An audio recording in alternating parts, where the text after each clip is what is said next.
Okay. Also, you have to give me a time for this to be processed. It's going to be 4 hours, so it's going to be dead space in there sometime, but you can fast forward through. And I will transfer that to YouTube. And so you'll have that YouTube link for as long as YouTube lasts.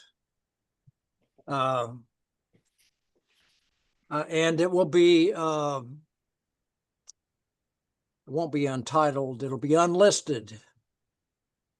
So it's not going to be posted for everyone because you guys paid for the workshop. So, but you can share the information to your friends, buddies, whatever. Let me see. I'll tell you what we're going to cover today. And I will show this on my, that's not it. Also remind me, I'm going to show you what we are going to uh, do in January. And January is going to be kind of fun. In fact, just let me do that right now. January is going to be unusual watercolor techniques, stuff that you have not probably tried, or you've tried at a workshop or saw a video or something. But we are going to sand our painting. We are going to use soap bubbles to create backgrounds. There's several kinds of stamping. Some of you are familiar with that you can stamp anything. We're going to make our own, and we're also going to use unusual materials to stamp with. We're also going to do backgrounds with vodka. We're going to do quite a bit with sticks, painting and slapping. And we're going to do stuff with knives and plastic cards.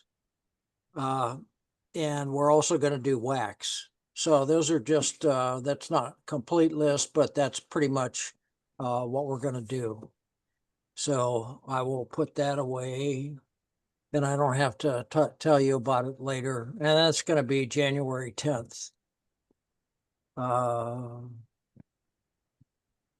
I want to go to this, and I'm going to just go through this.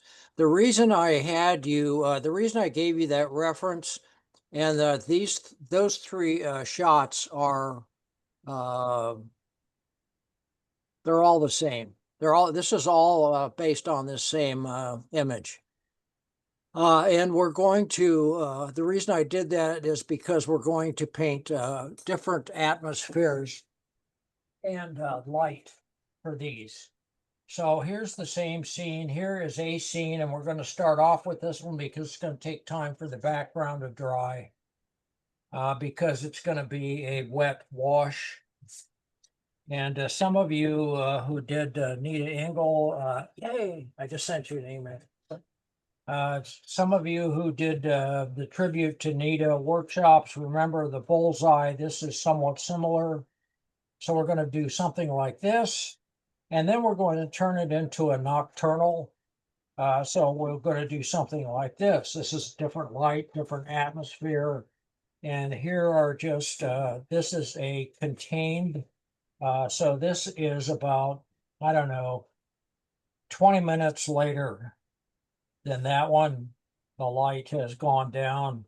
And then this one, I really like. I got a nice creep crawl bloom, that one. But we're going to do these two, and then I'm going to leave it up to you to do the third one. To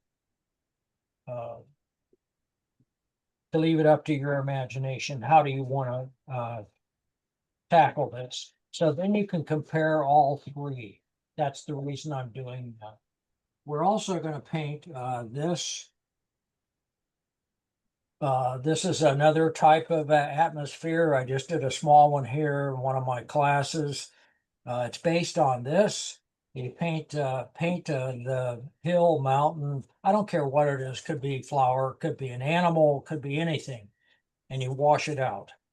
And this is also about light. We're not painting this, but if you're interested, let me know. Light and shadow. They each have their own palettes. And they do a transition between those two, but on this one, I'm using a warm underpainting, and the shadow side, I'm using a cool. On this one, I actually used a cool for the light side, and for the shadow side, I used a warm. So that was kind of interesting, but this is easy to do, and it's just a bunch of diagonals. That's all it is. And it goes very quickly.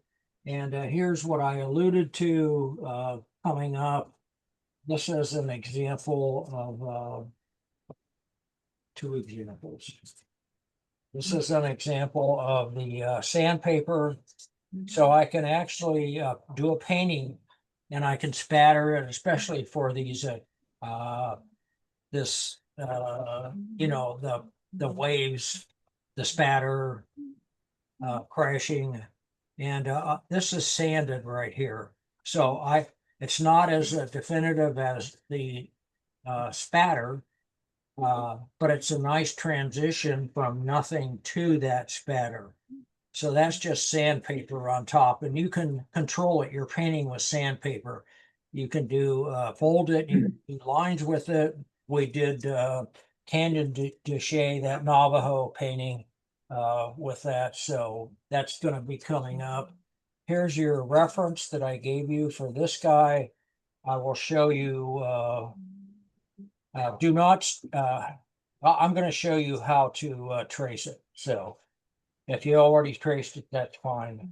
Here's an example of the wet background we're going to paint first. And it is just wetting the page, putting down your light source wherever you want it, and then surrounding it with going from warm to cool. And so that could be anything. I'm going to make it into, not today, but eventually I'll make it into a Western scene. And this is light coming up over a hill. This was also done using that same technique. And this was done using that same technique, only the light was coming from up here. Oh, here's the other example, the Canyon de Chelly sandpaper. It's quite effective on cold press. Here's a really good example of painting atmosphere, I think. And it's really, we're really lucky because we can take advantage of everything that watercolor has to offer. I could have put anything in here. I could have put an animal, I could put a rock, I could put a cottage, I could put anything that I wanted in there, but that's a very atmospheric scene. I'm going to show you parts of a short video, which I'll include by something I found on YouTube today that's kind of unusual that you might want to try. And these rocks, I think these rocks are pretty cool. They were made by crumpled up wax paper, I think. You can use, as long as it's not too absorbent, like a paper towel's too absorbent. It could have been plastic or wax paper. Anyway, I mix up this color, this neutral brown color in my palette, and then I ball this paper up, and then I stamp it in my palette, get some paint on it, and then I can stamp it. And I wait for the background to dry because I want that soft atmospheric edge. And then once it's dry, I can get the harder edge for that suggestion. Watercolor is just a beautiful medium for suggestion. That's why I paint it. Because I'm not good enough to put down every stroke. I need the help. So watercolor will give me that. By the way, here's just another little example of that. I'm not going to force you to do that value study today, but here's a value study that I did for this, and here do that, then do that. So then you can see how to paint that. You know, I'm big on that. You know, and this one, and I'll show you the progressive part of that. This painting is atmosphere. And what I did was, I love doing these things. I love this place. Anyway, this is my process. So you should, this is how to make a successful painting. I started here, and then those are my basic shapes. I've got light, I've got mid-tone, I've got dark. So I've got my design. That's the important thing, is design. So I took that, I've got my major shapes, and then I did 6 possible ways of painting those shapes. This one is just what you see here. So I'm going to reverse it. If I have a white sky, a light sky, I'm going to make a dark one, and I'm going to make a mid-tone one. All of a sudden that puts that in winter. Could be, or it could be just that's more light on that those hills or mountains back there. So then you pick one of those or 2 of those. I picked these, I picked this, let me see. I think I picked these 2, yes. Anyway, so then I did a little bit more complete. This is a fly fisherman in there, and I did a little bit more complete study of that. And then I picked one, and now I'm down to my comp. I haven't done my painting yet. Now I'm down to my comp. And I've decided on this one early morning. And then this one I'm also have not painted yet, but that's a very atmospheric. That's that golden light, that's that fog on the surface. I also did these little guys up here, and I think I settled on this one. I liked that sense of light. And I also did this one, the yellow one, the morning light one, a few different ways. So these go by very quickly. I love painting this way because it's all about design. It's all about you being masters of the universe, because you can leave trees in, you can take them out, you can move mountains. So anyway, so that's my yak on that. And that led me to this, which I think was, I don't know, fairly successful. We will be painting similar to this. None of this in here are finished paintings. They can be later. These were painted the same way. This one was painted much quicker. It was at the end of a workshop, but they're the same. Paint that shape at the top and then wash it out. And you have to let that dry, because I want soft edge here and I want hard edge here.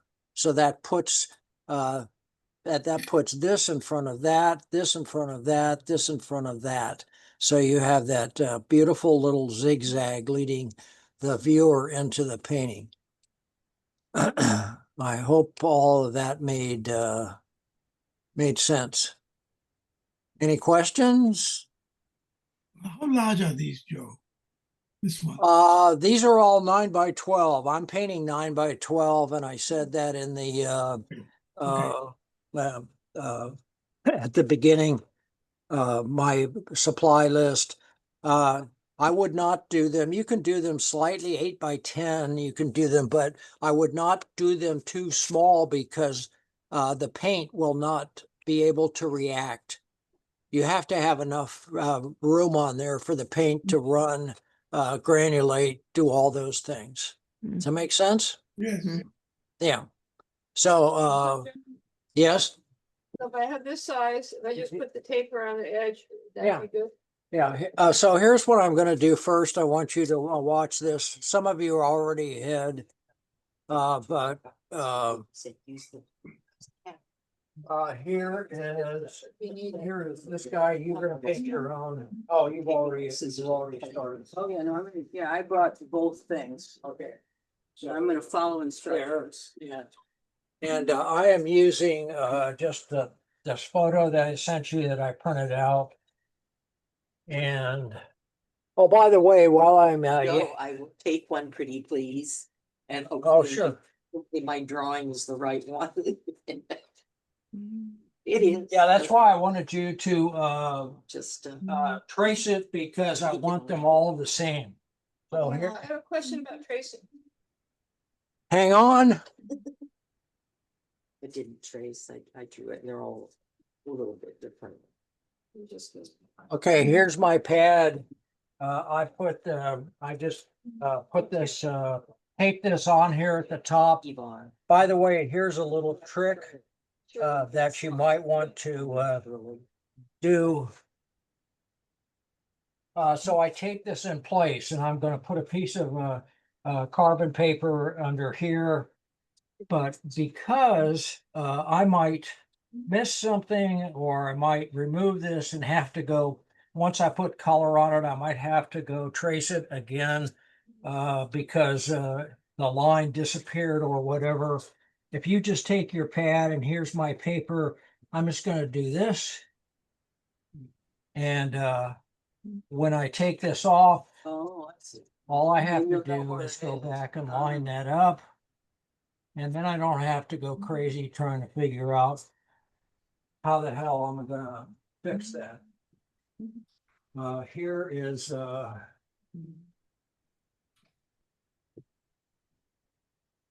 here's Thank you. well, No, I drew them Okay.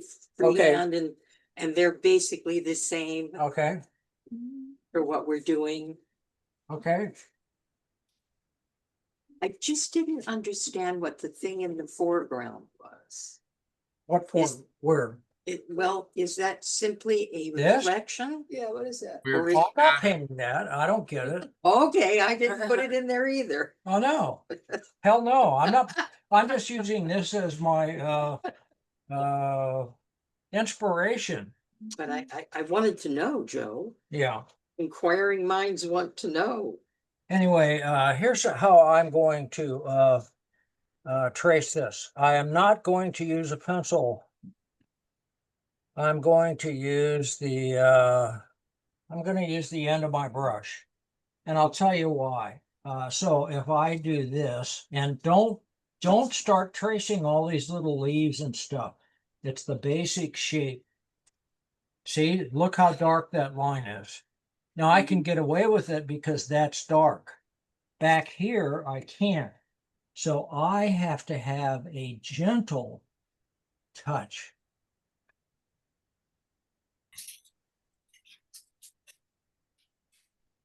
And I don't have to do the whole thing. I just want to do it so it's approximately in the right place. See? And I can do this guy. I can do that guy a little bit bolder.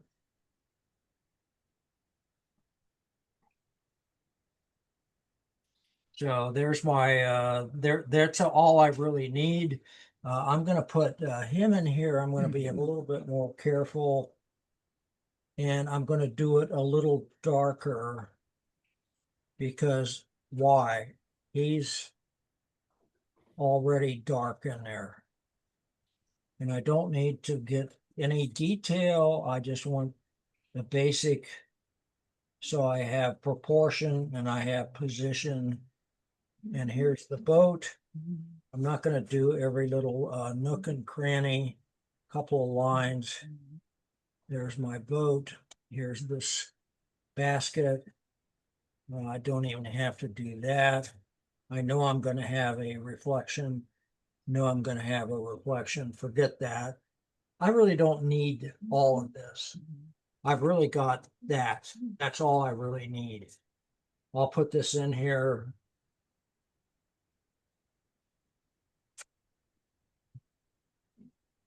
So there's my tracing, if you will.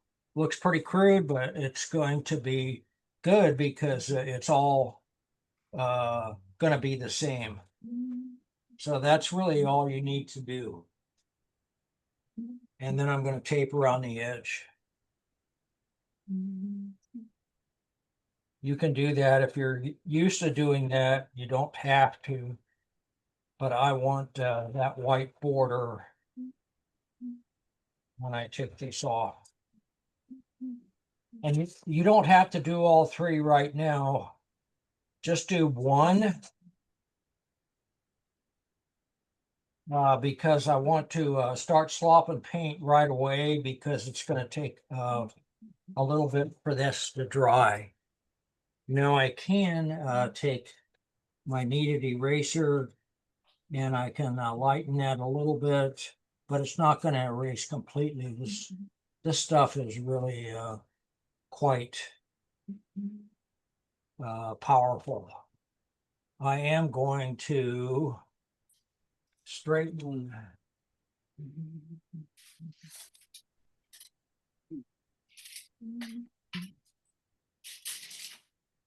Image that I traced from it. Yeah, it's the same scene, so. I'm just going to give myself a line going. In fact, I'm going to lower mine a little bit because I want his head to pick up. There you go. I'm being master of the universe.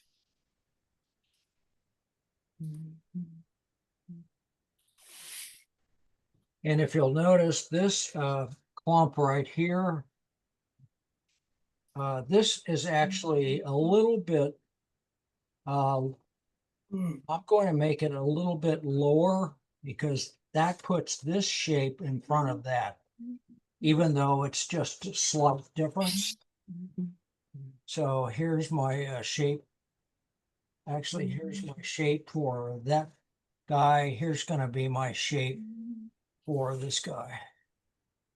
So the end of the bottom of that is here. And I'm just showing you little tricks that I do. So that puts this in front of that guy. So that's more than enough to start painting. So I'll give you a few minutes to do that.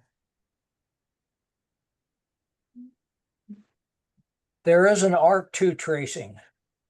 I learned that from Stan Miller.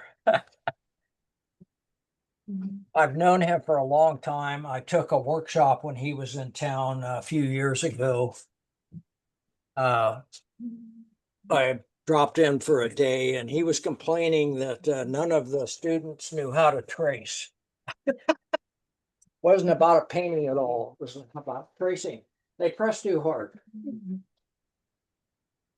I had them use tracing paper and then turn it over Yeah, and pencil on it. yeah, I've done that too. I mean, This it is was the- just saving money for those little sheets that you handed out, that's all. This is actually better. The tracing paper is better. I just did a little painting. While you're doing that, for those of you who have already done that and gotten ahead, I didn't cheat, I did it frequently. here's an interesting thing that I'll have a workshop on someday. I So love that, it's all about shadows. I love that. So how do you paint shadows? So here's a pepper, and we all know what the yellow pepper looks like. I can use any color in my palette. I'm not limited. So how do I make a darker yellow? And the yellow is one of the probably the most troublesome color to make shadows with. So here's one that's a full palette. And here, what most people do is they just get out black. So that's yellow and black. And form-wise, it looks fine. It looks fine. This one has much more life to it because of using all the colors. So what's between these two, that's all, I'm all in, and that's black. Yeah. So it's using the complement. So if I have an orange pepper, peppers are great for this because they don't come in these colors, but you can imagine. So I'm going to use my color wheel. And there's orange. There's red orange. So what is blue-green is opposite on the color wheel. So that's my complement. So I'm using complements in all cases to make my shadows. So I'm mixing my orange, my dominant color, my red-orange with blue-green. And that's how I'm going to get my shadow to get form on this. That is red-violet or pink, and yellow-green is my complement on, on that. So by combining those two paints, you will get, I mean, that is a different value, light, shade. That's what you're after. But that looks believable, even though there is no such thing as a pink pepper, I don't think. Purple pepper. So that's violet. So that's the opposite of this one. Actually, I don't have that here. I've got black and I've got full color, but the opposite on the color wheel is going to be from a yellow pepper is violet. This one is violet is the dominant, so I'm going to use yellow, and you can kind of see a little bit of that peeking in. Anyway, that's just an aside. You know me, I have to share. So we'll go back to this. So use your complementary color for the object that you're painting. And so here's my reference. I'm going to put my reference up here, but not pay attention to it because I'm going to be master of the universe, and I'm going to make up my own atmosphere, time of day. And the one I'm going to start with is simply this one, and all I want to do is paint something like this. I'm just going to pick where my light source is coming from. Where's my light source coming from? It's coming from the back. It's coming from, it's backlit. This whole scene is backlit. Okay, and so I'm just doing my warm surrounded by yellow, red, or orange. It's going to make its own orange. Don't worry about that. You could use yellow, magenta, and blue because they're all going to run back and forth into each other. And the secret of this is you're not going to be concerned with gravity too much on this one. But, and I'll come back to here. Yep. Oops, I got to clean that. It's not going to look very good. What was I painting?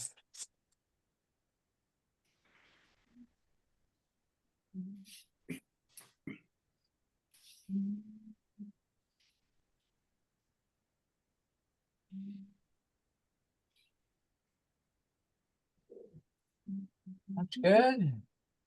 So the first thing I want to do is take my spray bottle or my biggest brush, and I'm going to put water over everything.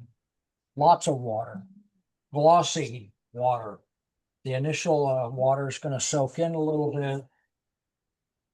I want it to be glossy wet.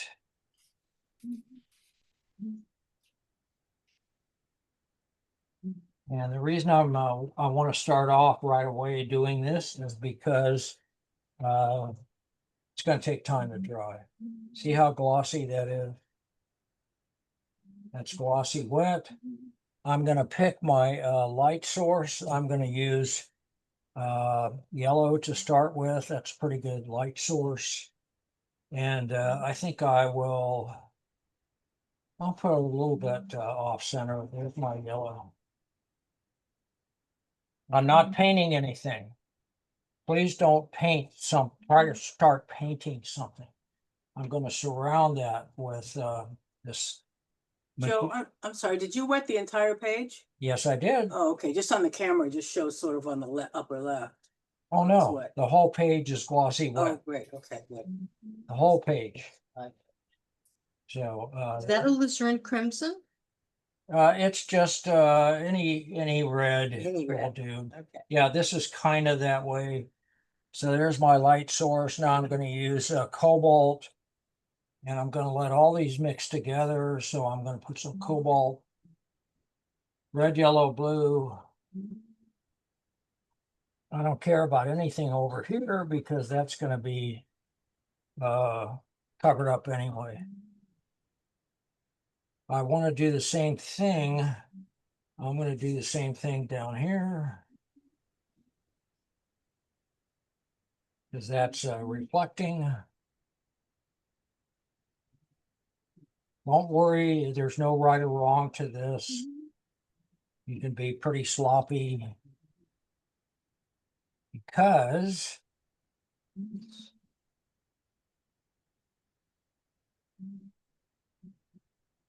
see, it's already atmospheric, isn't it? Look at that.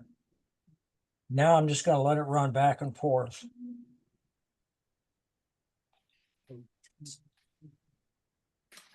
Look at that. Isn't that nice? Isn't that glowy?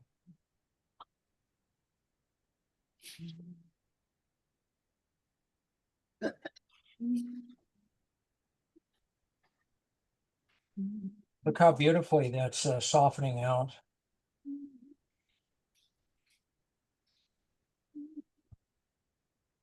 Just to keep it moving. And wipe off the edges. Oh, look at that lovely light. That's pretty good, I think. And I want it to stop. I'm running with water off the top. So I'll wipe that down a little bit. I would recommend you leave it flat to dry.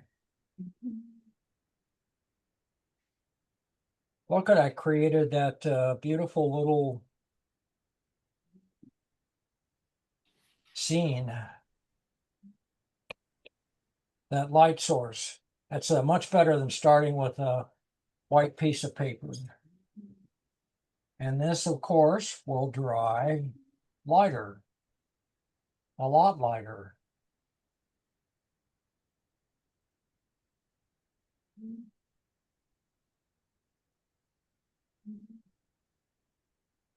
And all of these are going to be different.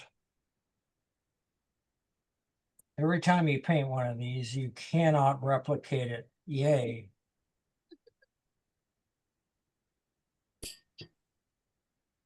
Each time this is going to be a new adventure. Yeah.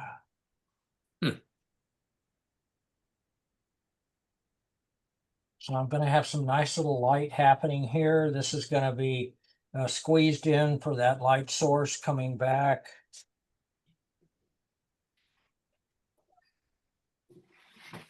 Anyway, I'll give you a few minutes to paint that. That was not. Don't try to manipulate this. Give it its own. Give it its head. That's a lot of paint. I know. Spray it and I start. do not have a spray. Oh.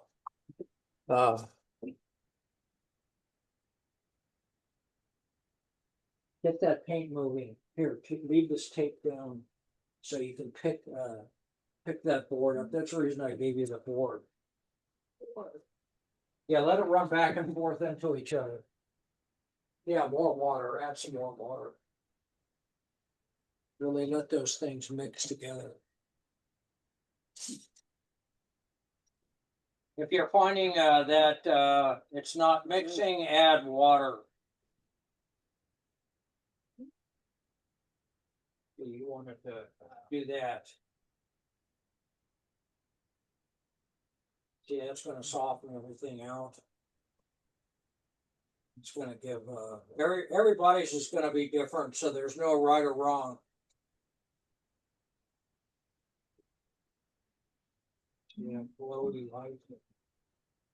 Yeah, that's pretty cool. So just keep turning that until you get what you want, and then just set it down. Should like more yellow. Okay, just set it down. You're done. This is only a background, so don't get too crazy by trying to go fix stuff. Just take what it gives you. I want this paint to be light in value, and it's just got a glow to it. And don't be judgmental for others of you, especially for those of you doing this for the first time.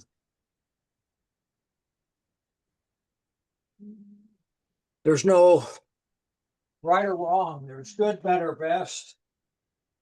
Yeah, there you go. Pick it up, move it around. Here, just be really, really aggressive. Oh. Rather have you grip on that table. And on some words. That's why I leave this on the block. And these are, you're gonna have to scrub that out. Okay. That was pure pigment. There you go, let it run back and forth into each other. And remember, this is just a, oh, look at that, it's gonna be beautiful right there. You're done, put it on the table behind you. Okay.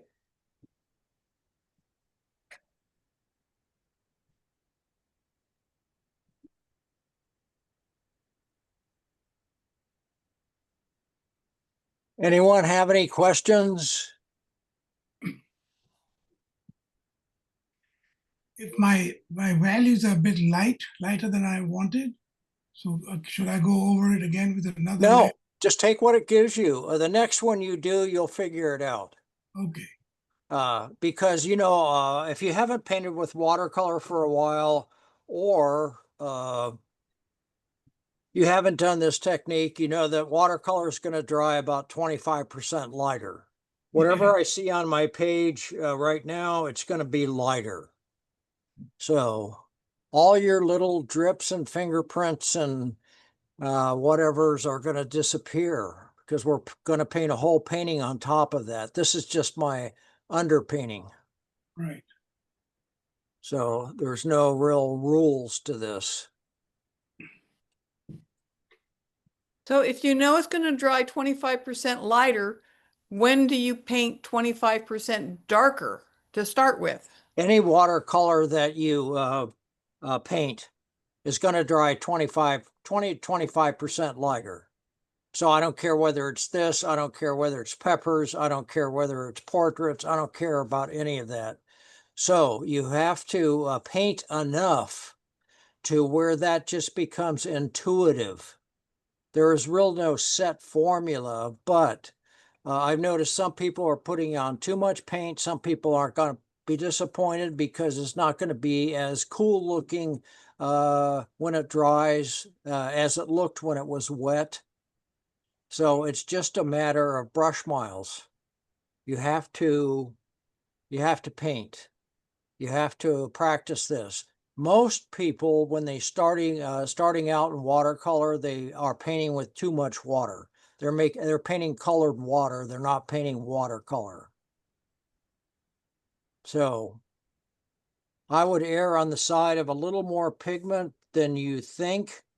With this one, it's interesting because my paper is already wet, so the water is already there. So I do not need as much water in my paint, in my brush,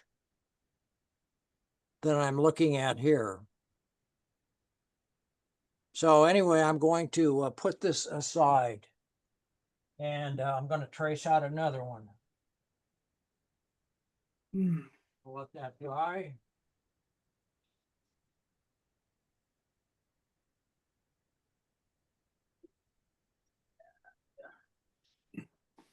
Almost. Oh, putting this paper here was a bad idea. Oh. So I'm going to trace number 2. And again, you'll get better and better at this because you're doing it more than once.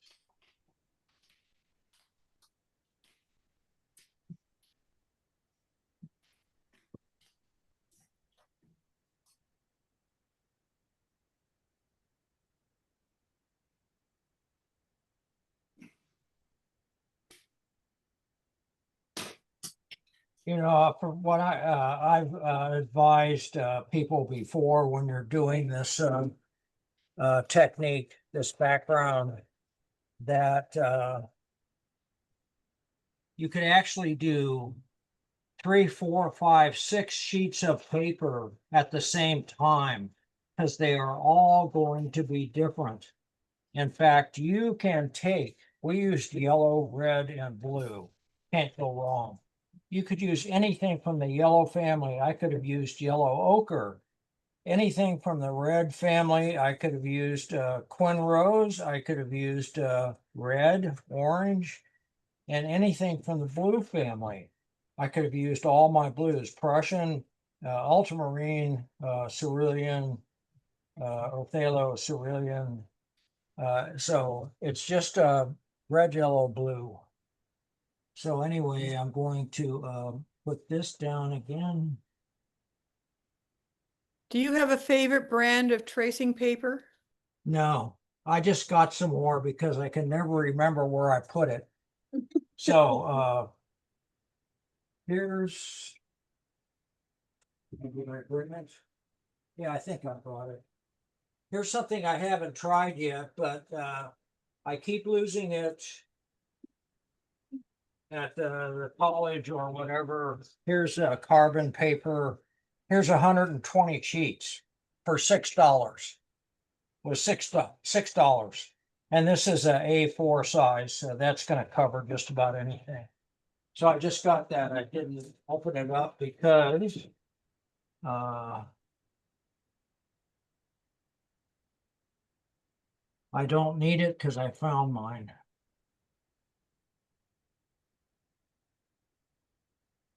You just need to be approximate with this. So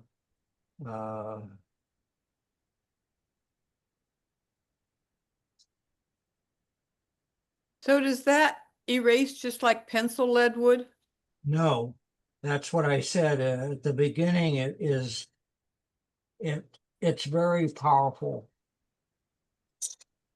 You have to draw lightly with it. That's the reason I gave you the warning.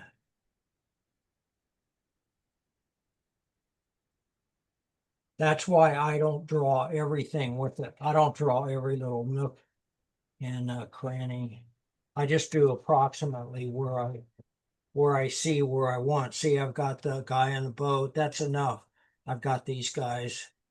Now I can, in fact, on this one, I'm going to make another set of marks because I'm doing a new one. So I'll make another set.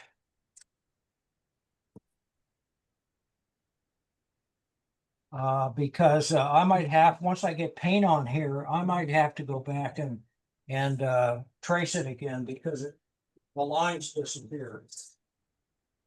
That's happened to me before.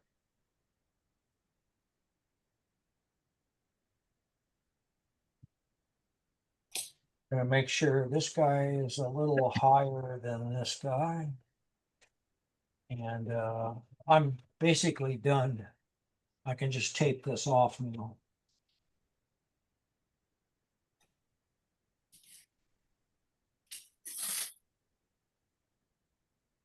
Hmm.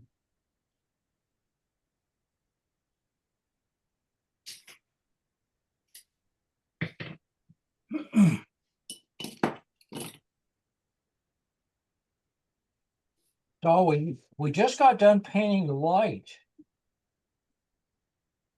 Everything has atmosphere. Can be atmosphere is based on a couple of things. When you're painting atmosphere, what happens is the colors get lighter because it's got atmosphere in between your eye and what you're looking at. And they also get a little more neutral or gray. So that creates distance. It creates atmosphere.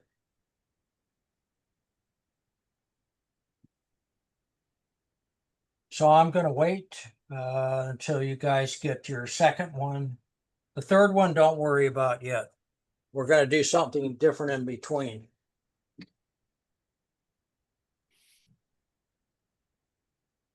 No, don't worry about any of that. It's little pieces of I don't care. paper. Don't worry about it. Don't put it on the table. Well, you're gonna have a beautiful bloom up there. Whether you like it or not. And you saw me trace, you don't have to trace. I did them last time. Oh, I know, Yeah, I know. But for going forward. Yeah. Cause you're gonna paint all that. yeah. So if you trace to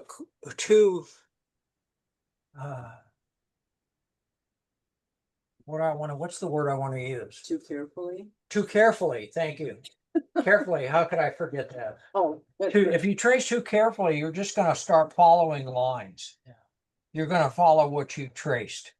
And that's painting by numbers.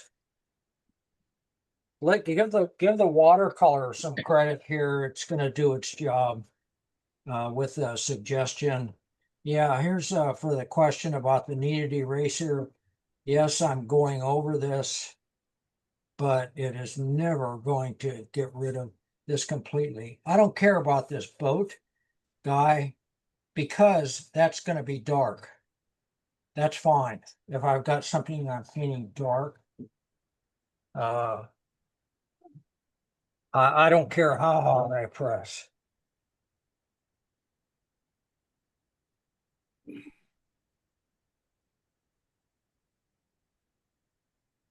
And So what we just did is a great use of watercolor.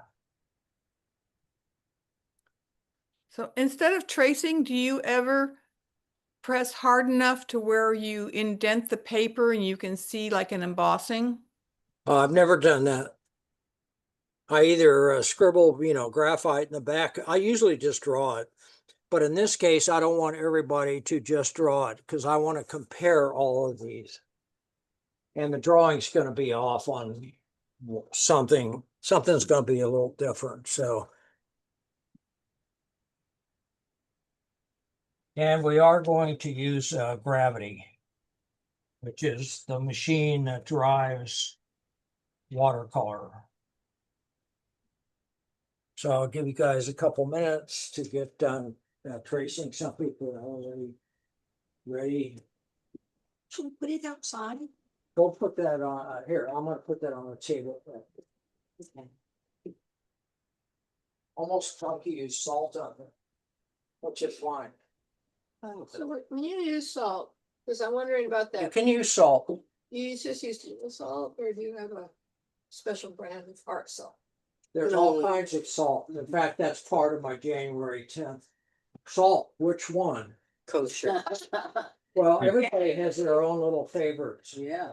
The kosher salt's a little bit bigger. Yeah, right. There's rock salt, which we don't Yeah. get here Yeah. because we don't get snow, but there's this, which I like.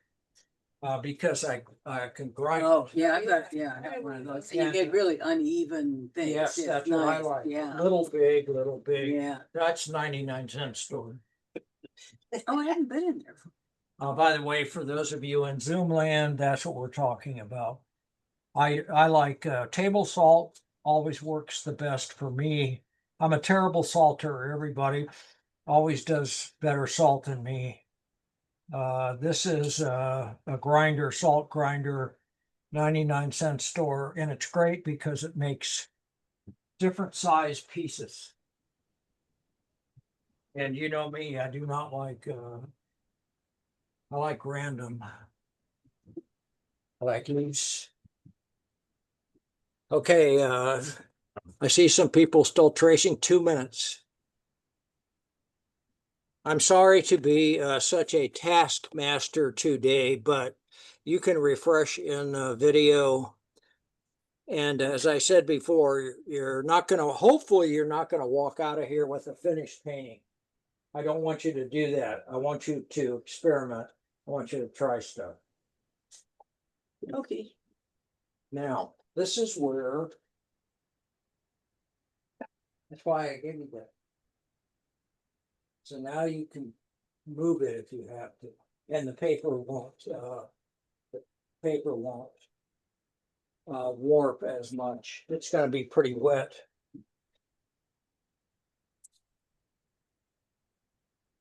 That's the only disadvantage. I'm using heavy paper.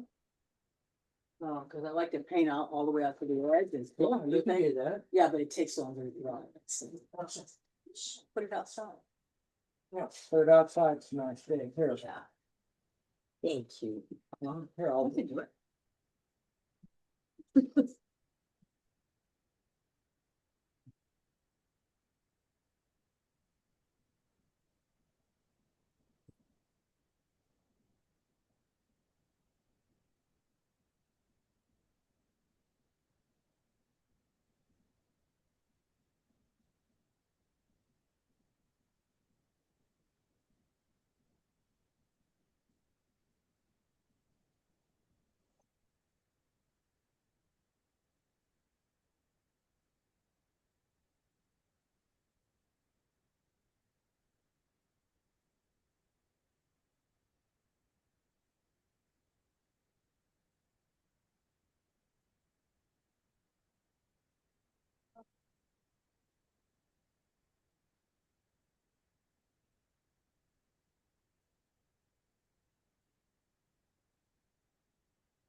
You guys been taking classes with Joe for a long time? I just started like, maybe a month and a half. Oh, okay. Yeah, so I was a professional drawer my whole life in animation. Oh, wow. But I, put aside painting for 40 years. And so now I'm, and I used to paint when I was very young and What loved do you it. mean by drawer? I was a storyboard artist. I drew, Story. got a script and I had to draw what the script said Yeah. with all the I characters. started out at Pen Copy. Yeah.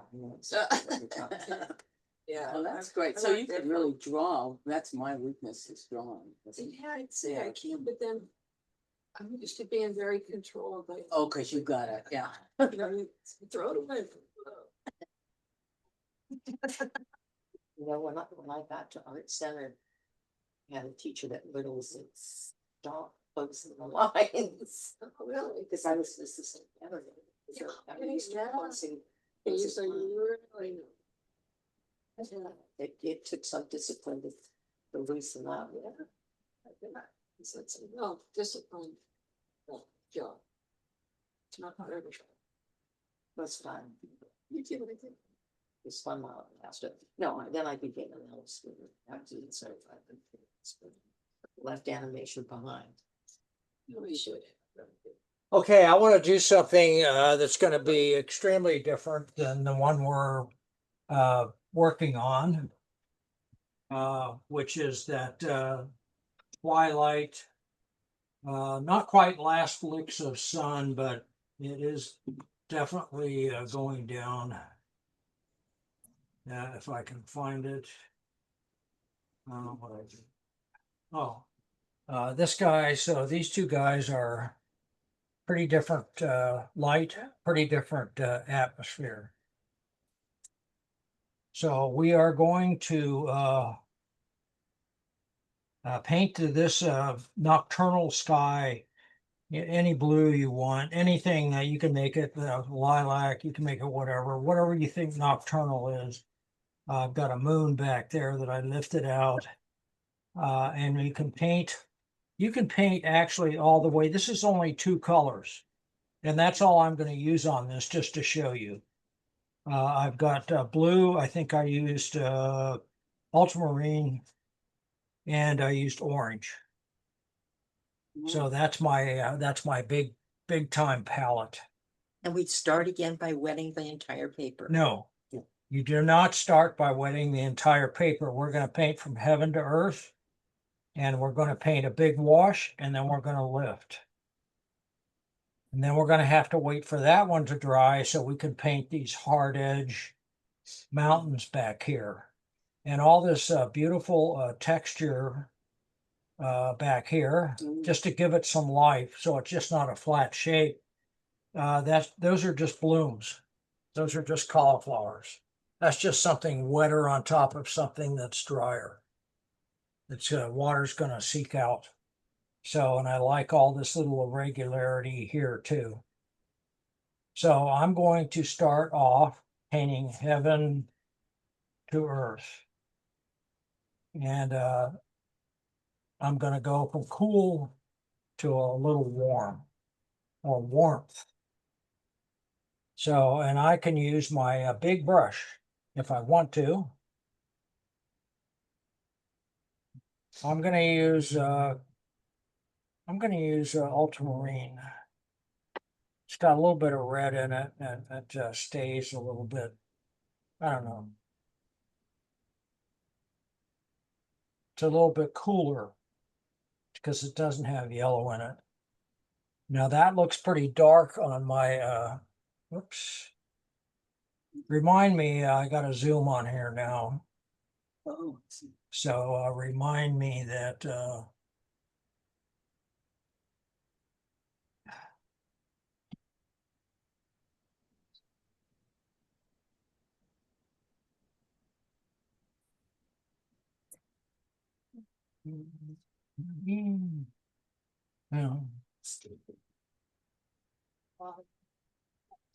Disney the last 27 years.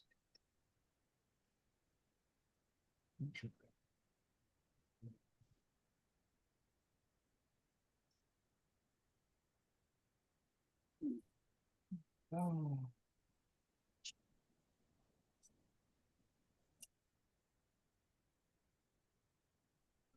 Steve,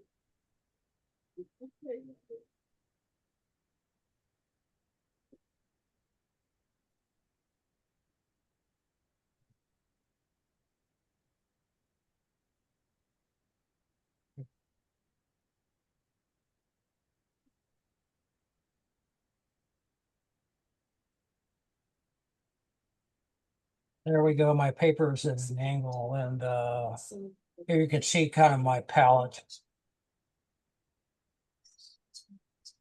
So I'm just mixing kind of a big puddle of blue, and I want to make sure, because I'm using a dry paper, I want 50-50. I want 50 pigment, and I want 50 water, because the paper's not wet. So now all the pigment's in my brush, and it's going to dry lighter. So I'm just going to swipe across. And because of the gravity, it's going to form a bead. but you did not wet the paper. I did not wet the paper first, no. And I need a big puddle of it. And I've already not made my puddle big enough. So now I'm going to let this bead of water float down. Let it go over everything.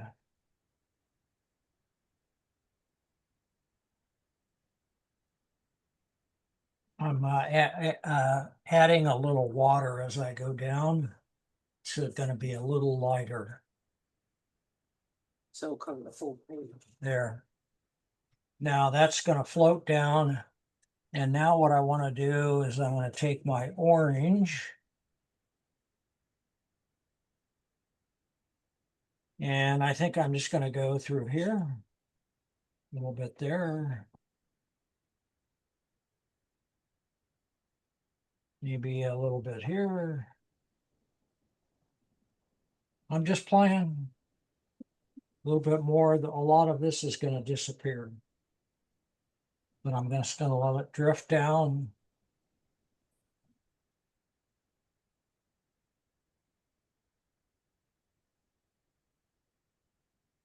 I'm going to mix a little bit of orange and the blue together.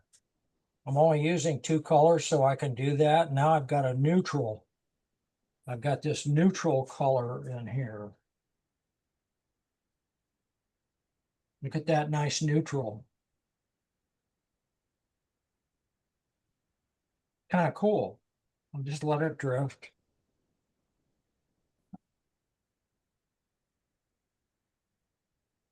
It's going to form its own whatever. This is going to be darker over here. So I'm going to put some of that neutral in. Kind of an interesting arrangement.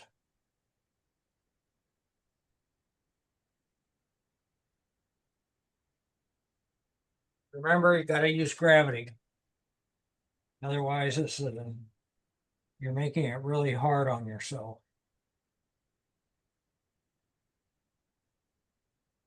See, look at how flat that dried out because I used gravity. I got a paper towel in my hand and now I've got a clean, thirsty brush. I'm going to start lifting.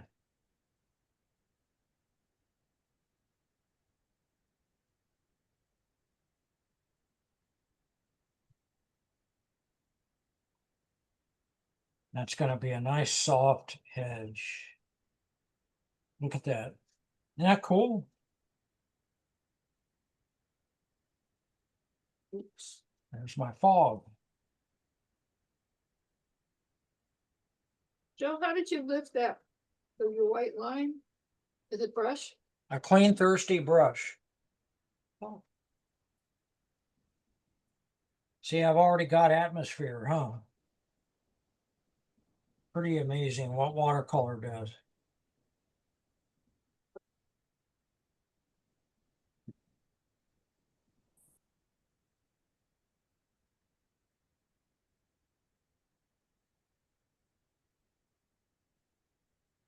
You can also take a paper towel. Here's my paper towel. I'm going to dampen it. I put it in some, put it in my clean water. I'm squeezing the water out.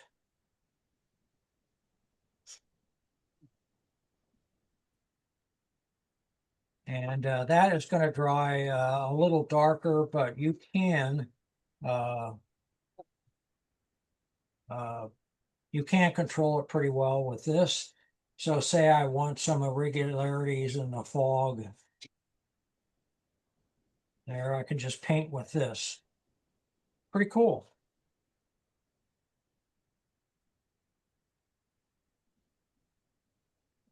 That's a pretty good blue wash. Look at that. How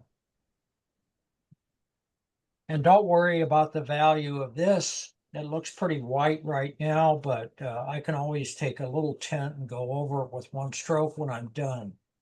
When I'm done with this painting, I have to be patient.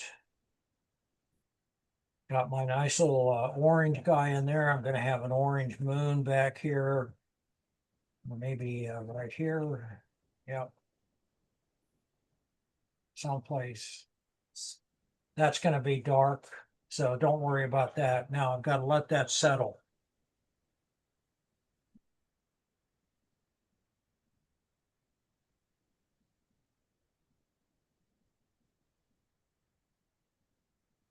This is going to be the same painting with a lot more atmosphere. You have to have this on a block. Don't take your paper off of your pad. It should be taped on something and keep it from buckling. This is a nice piece of wood. It's okay.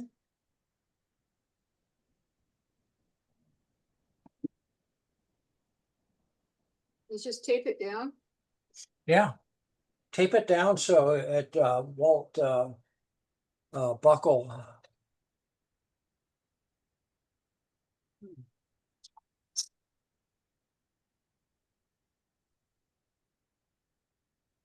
I've got this beautiful little moon I'm going to put back here someplace. Someplace. In fact, I might lift that out right now while that paper is still damp. Where do I want to put it? I've got this mountain. And I've got this mountain here.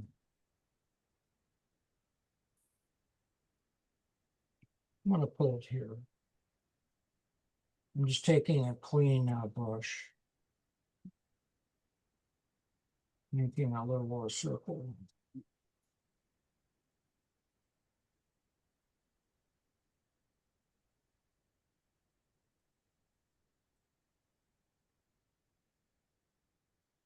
Nice cloudy moon. Oh, so you're just lifting up. I'm just lifting paint. That's all I'm doing is just lifting. And I'm doing it when it's damp. The edge will be a little softer.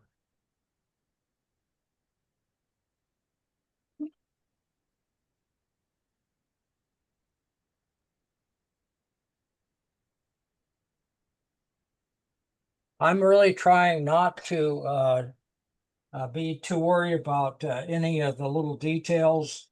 What I'm trying to do is capture the essence of a nocturnal painting.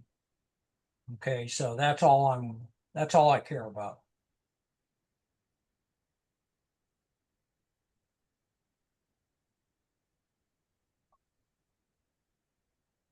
While that is still damp, my paper is still damp, I'm going to take a very, very light, wash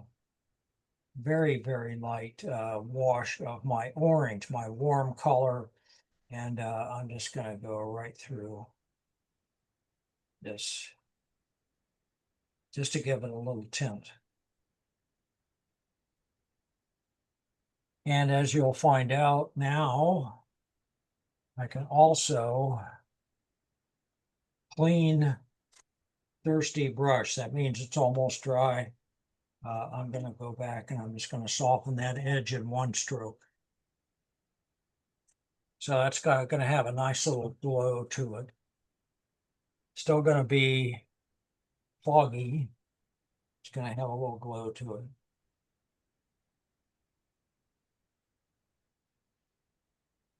That's cool.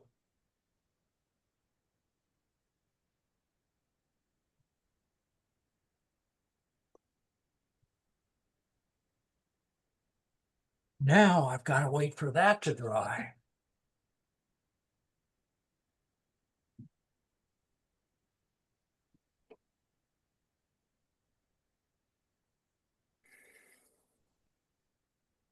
You know, Tai Chi and watercolor go great together.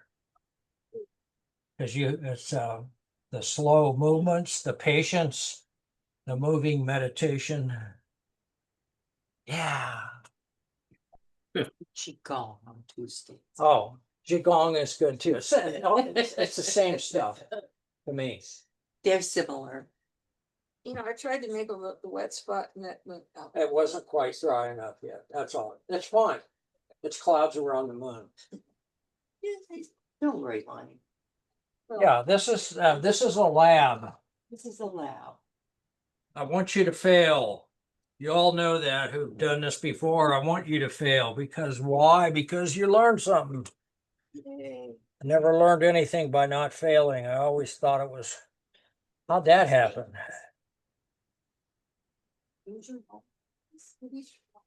Oh, Okay, I'm back to this one. If you want to go get yours and get set up, and I'll go get yours. oh.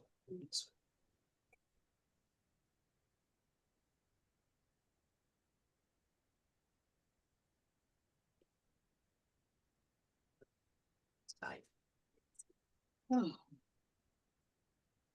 Looks like hair.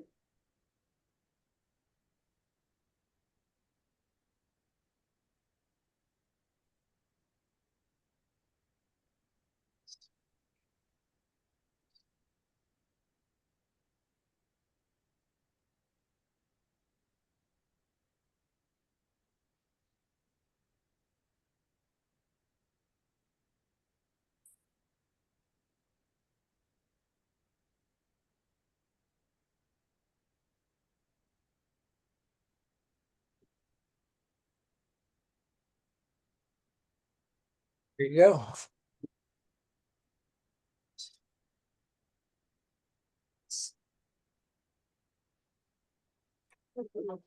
Low calorie, no fat. Promise. No.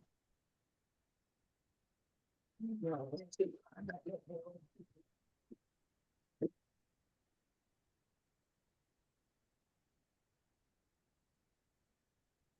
Ow. This cookie looks good.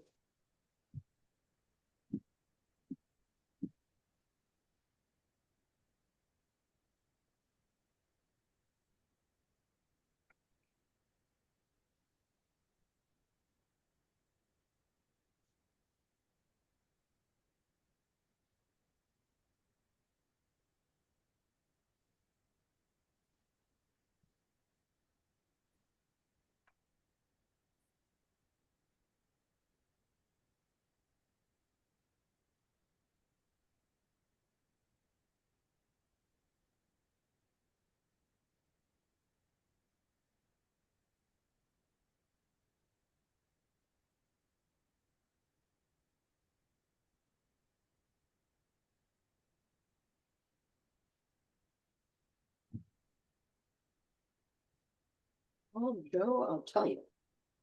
Your virgin board keeps getting paint. Well, that's fine. That's why it's there for it. Yeah, so can everybody see this, how this dried out now? It's different than when it was wet. It's lighter and it blended and I really am not, I didn't force this. It just had made its own natural light. So that's what's going to happen. You like it or not, you're going to have to accept what watercolor gives you. And most of the time, it's something that's better than, in my case, I would have thought of. So before we start this, and I'm going to teach you or share with you, I hate that word, teach you, share with you uh,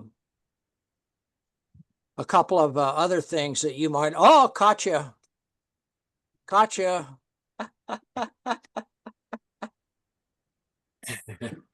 Anyway, I'm going to share a couple of things with you about the glazing and charging. So we're going to be doing both that with those distant mountains back there, okay? So glazing is painting wet on dry. Charging is painting wet into wet. That's the only difference. So I know you guys know all this stuff, but I don't care. I'm going to refresh it anyway. So let me go back to this and I'm going to paint these distant mountains back here. And I got some of the pencil is okay. Some of it got covered up, but I don't care. It's enough for me to go on. So I'm going to take a smaller brush, but not too small. There, I'm going to use that brush. And I'm going to pick a color for this the mountains back here. I want it to be, I don't think I want it to be quite as bright as this one, but I'm going to pick a kind of a pink color.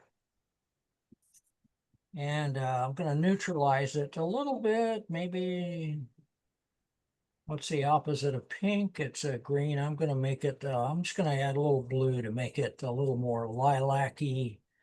And I'm going to paint that shape of that mountain. And I don't care about this down here. So don't try to paint around stuff. Just paint approximately the shape of that mountain going down. And I'm going to, once again, I'm going to wash out this edge.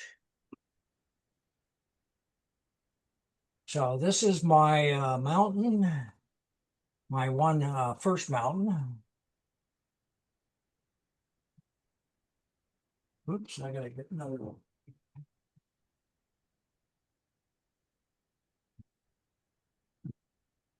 And so that's wet. So as it is wet, I'm going to drop a little color into it. I am going to put some of that pink. So there's some pink or that alizarin-y kind of stuff. I'm going to put a little bit of violet in there, maybe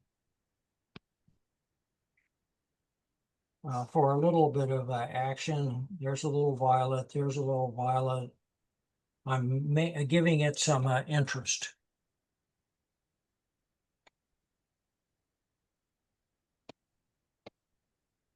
And I'm charging color into here.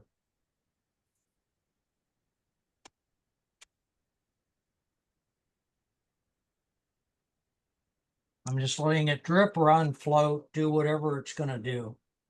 I could add, I'll add a little bit of clean water.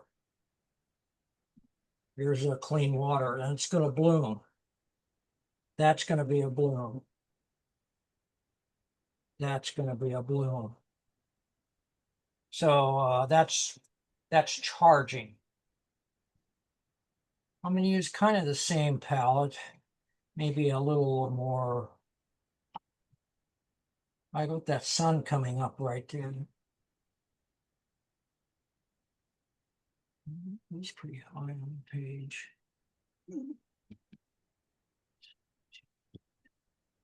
I'm going to use a little more reddish color. And lost.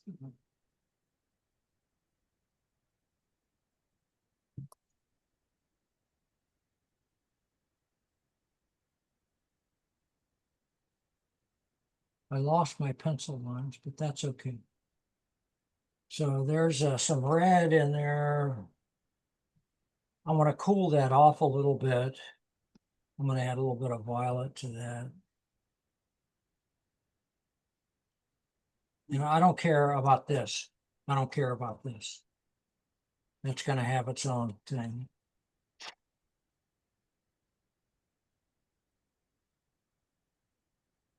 I'm going to take and wash out that edge, clean water. There we go. Look how nice and soft that is.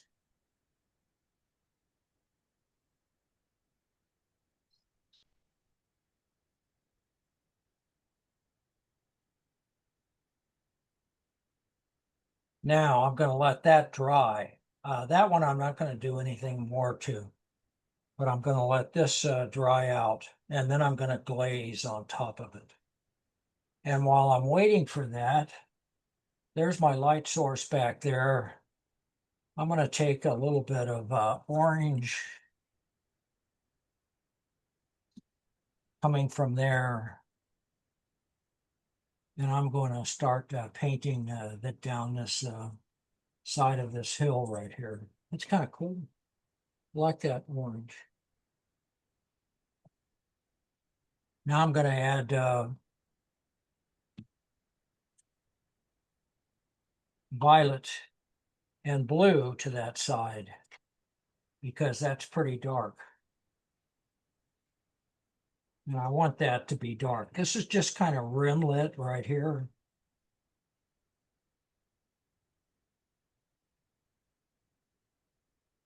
I want this to be dark over here. And I can do that because it's on dry paper.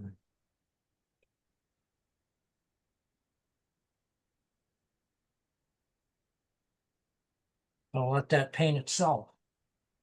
Look how it's just mixing, mingling. It's pretty cool.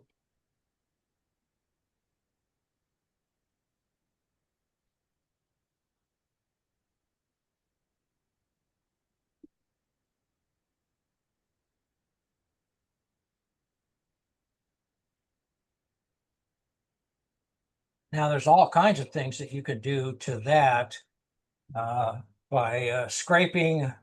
I mean, I could make rocks into that pretty easily. But I'm not going to leave them, but I could put some rock coming down here.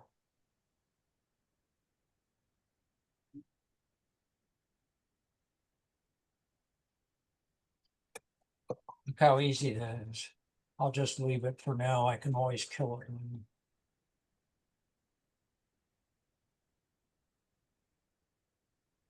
Pretty cool.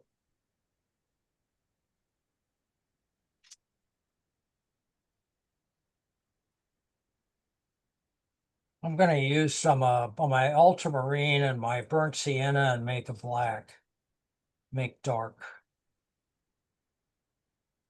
Right down through here.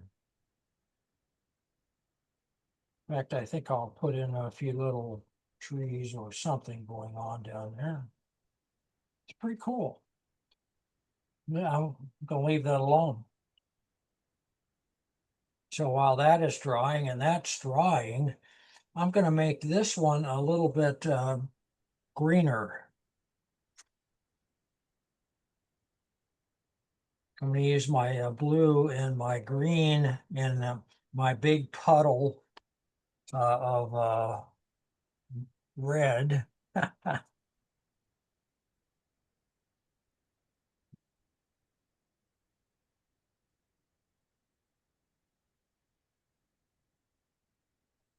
I just want some kind of a violet-y dark green. Doesn't really make a lot of difference what you do. So now I'm going to just shape this in.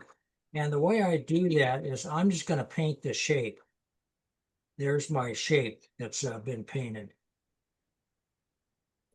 Now I can go back and I can tickle the edges, the trees, palm trees, whatever happens, I don't know. And now I'm going to go back and make that dark again.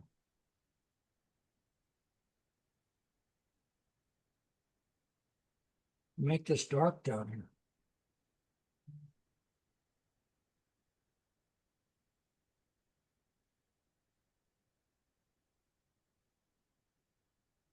Nice little tree line happening.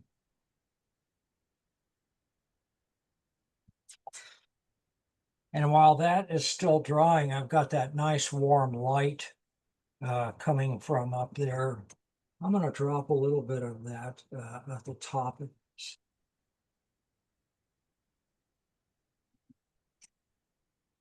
You know, a bit more orangey.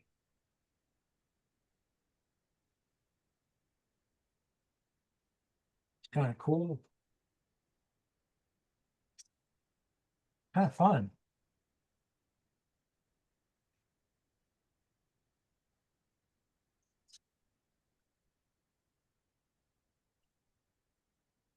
You can always change it later on. You don't have to do it now. And while this is still too wet, but I could, I'm going to put a couple of palm trees.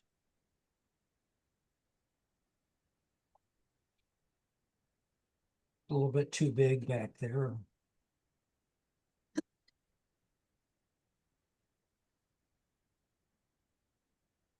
Just for something going on in the distance in the shore.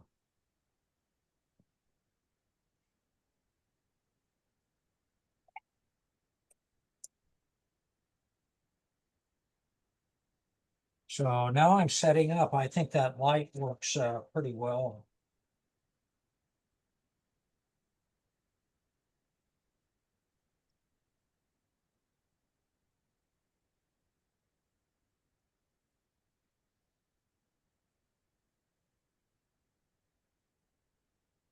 I'll give you a few minutes and then I'm going to go glaze that guy.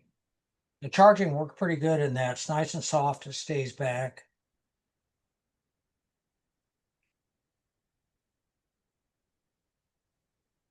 Is this making sense? Yes, Oh, sir. it's fun. It's got to be fun. Otherwise, why are we doing it? To frustrate ourselves. Yeah. I called it funstration. I coined a word several years ago. I said funstration. That's what it is. I like it.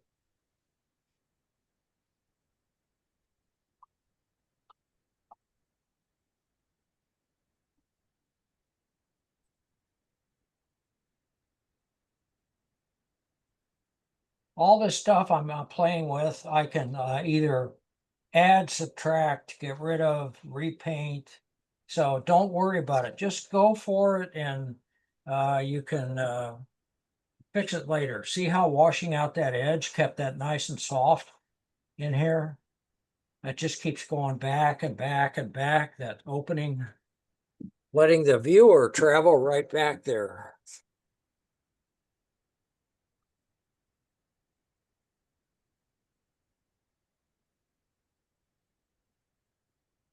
Wow, that's pretty cool. The colors are just so full. Yeah, I know. You don't like colored art. She hates going to the nocturnal. She wants the sunset.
You know, anything you can do to create interest for the viewer, because as I said before, we're in the entertainment business. So anything that you can do to create that, as long as you don't overdo it, but just go for it. You can always push it back later on. So I've got a little glow here, which means that that mountain, that big hill, that bluff is bending around a corner into shadow. I can click up a few pieces there. This is catching some light from the top as this is catching light. I want to do some glazing on here. And glazing is just wet on dry. That's all it is. So here's how I like to glaze. Because I want to take advantage of the textures. So I've just got paper on here. So yes, I can just put a color on top of a lighter color. I don't have anything on here, but for texture, I would rather do this. I would rather put or at least make it a combination. See, that's much more interesting than just that, I think. So I can take that. In fact, that's not too bad a color that I just put on there. I want to make it a little more neutral, take a little bit of the bright off of this mountain, maybe add a little bit of that green. Anyway, see, just that little stripe going down through there. And this is away from the light source, so I can just do a little bit of that, do a little bit of that. I'll make it a little warmer. And scrub around a little bit, do whatever I want, but see how this texture puts it definitely in front of that one. So when I get done scrubbing around, I can wash it out. I want this to go down to kind of nothing, but look at that nice little texture that's happening. That puts that mountain or whatever they are in front of the other guy. Still keeping my little left hand's got a paper towel. Still keeping my little soft edge. And now I can take, it's going to be cooler as it goes back in distance. Warm comes forward, cool recedes.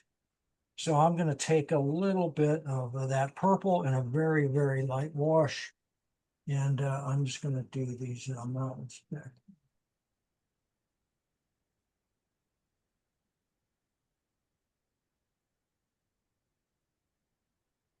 So there I've got those distant mountains.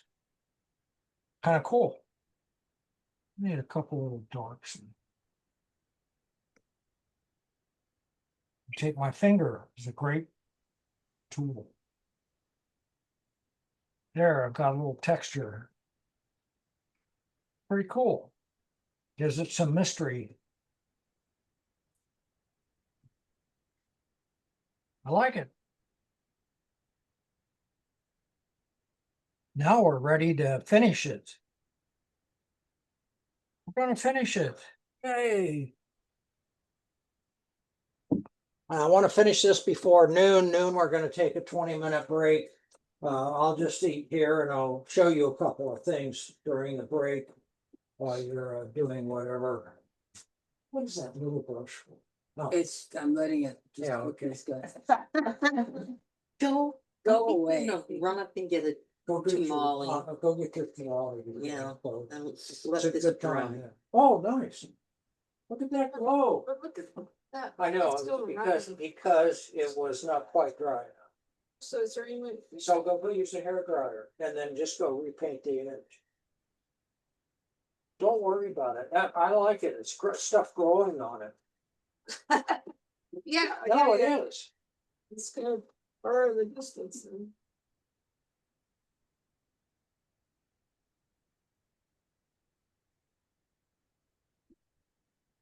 One of the attributes of getting older is that I don't give a shit anymore. So I am just, who cares? It's a piece of paper. Who cares? Did I learn something? That's the important part. Oh, too much water. Oh, not enough water. Oh, didn't wait long enough for it to dry. Oh, I learned something.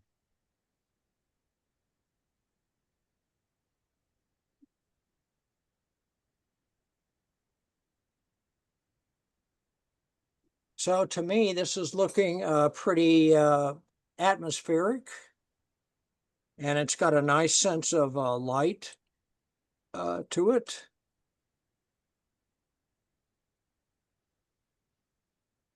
It's got some interest.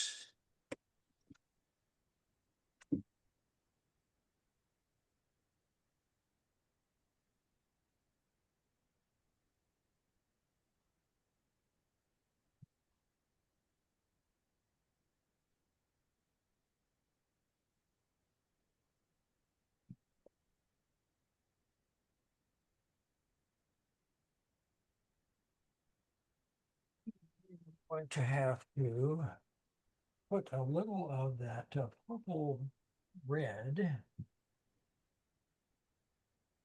just a little bit of it, in here. Kind of tie those two together, these guys.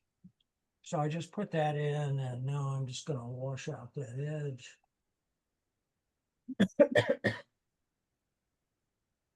There we go.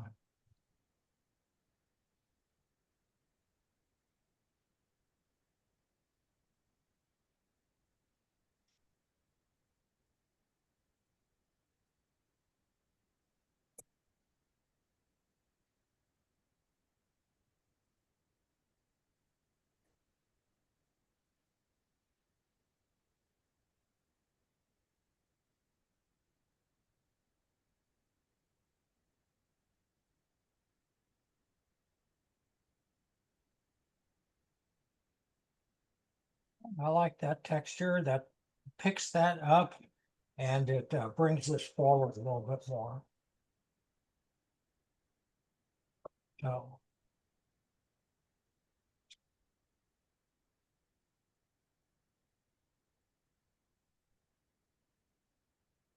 So we're going to paint the water. We're going to get the water done before lunch and let that dry so that you can paint the guy in the boat afterwards. In fact, we'll go back to the nocturnal and knock that out.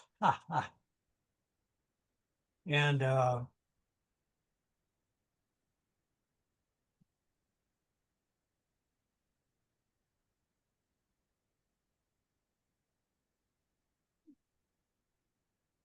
I am going to use my ultramarine with a little bit of a burnt sienna to neutralize it just a little bit. And I want to go right through here in a quick stroke because I made a little sparkle on the water there. Is that Just soft? like we were doing that. A flat brush, not like this, like this. So it's hitting the bumps on the paper. And then, where's my reference? Here's my reference. I can actually do that a couple more places. And then I can start adding this. My little back and forth, back and forth. I'm going to wash my brush out, pick up same paint.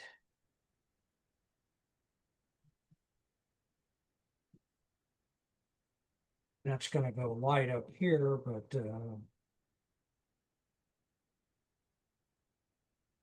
I don't want the sparklies down here. In fact, I'm going to just paint that like that because I don't want your interest to be down there. I'm going to use the same color combination. Maybe a little purple in there. Whoops. Oh no, I dropped my brush.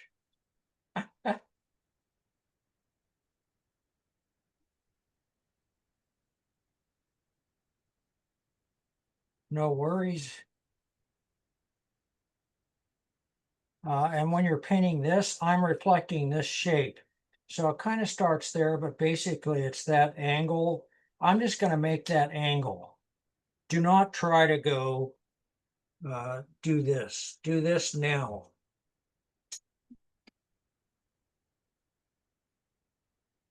Going to paint that in.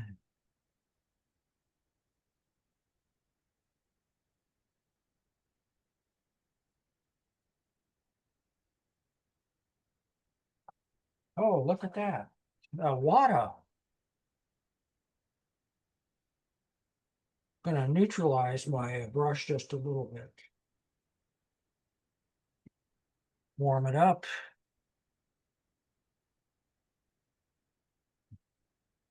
Look very light.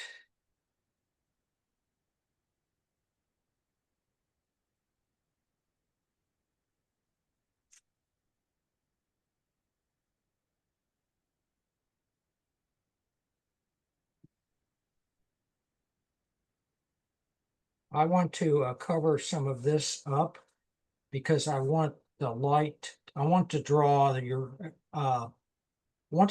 interest up into that area.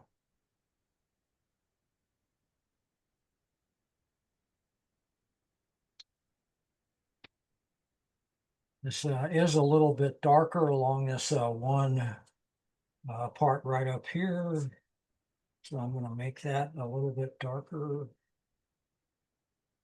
especially this dark area right here. So there's my dark area. Now I can go back into it and make it a little more believable. It's close right here, so I'm going to make that a little darker. I'm going to just take a clean damp brush and I'm going to go from that side and let that melt a little bit. I'm going to do the same thing here. I still see it. I still see that. That's a reflection off the sky is all that is.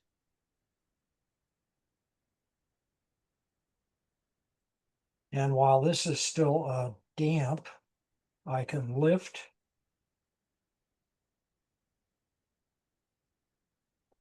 Make it look a little bit wetter.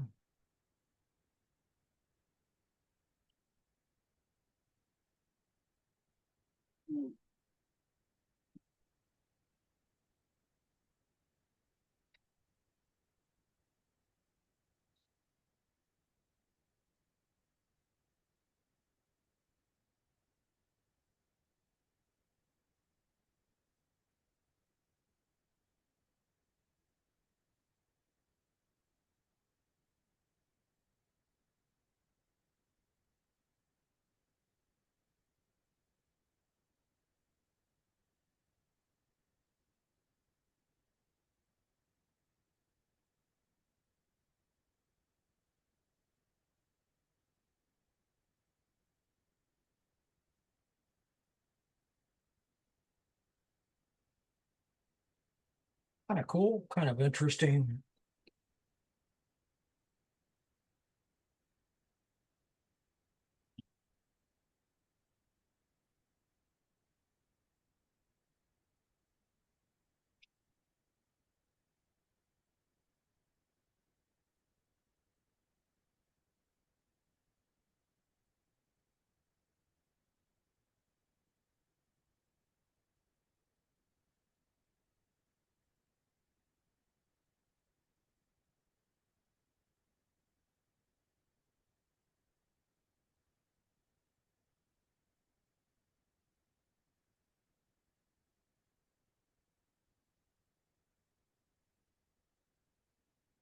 I'll really want to pinch that light down.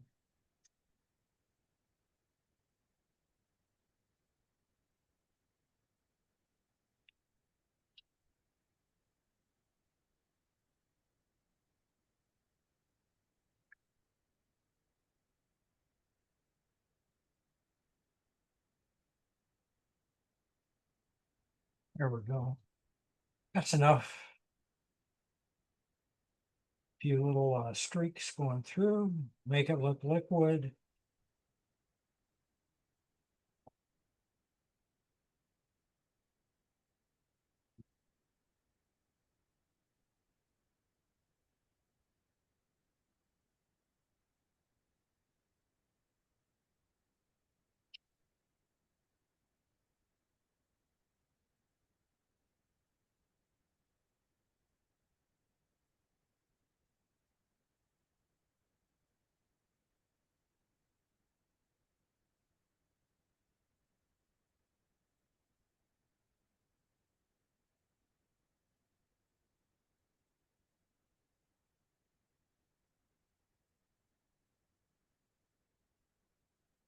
Now we have left to do, oh, by the way, you can do this with this too.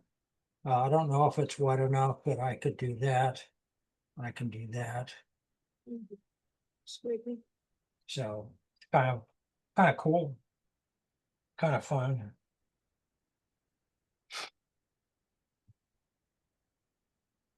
I'm going to neutralize this one little part right over here because it's a little bit too bright for me.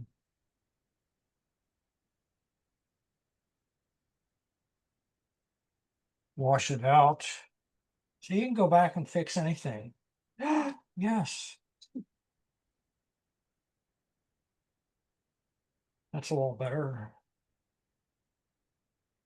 So all I really have to do is the guy in the boat, which is nothing more than just copying what I see Says you. on my reference. So don't be too fussy with the guy in the boat. Should look like part of the painting. You want to see his eyeballs? I do not.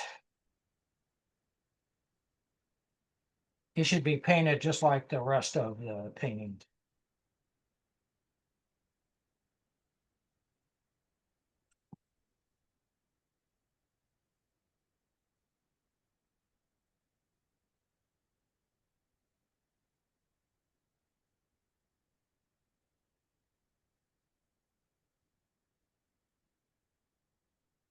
This makes sense? Kind of, sort of.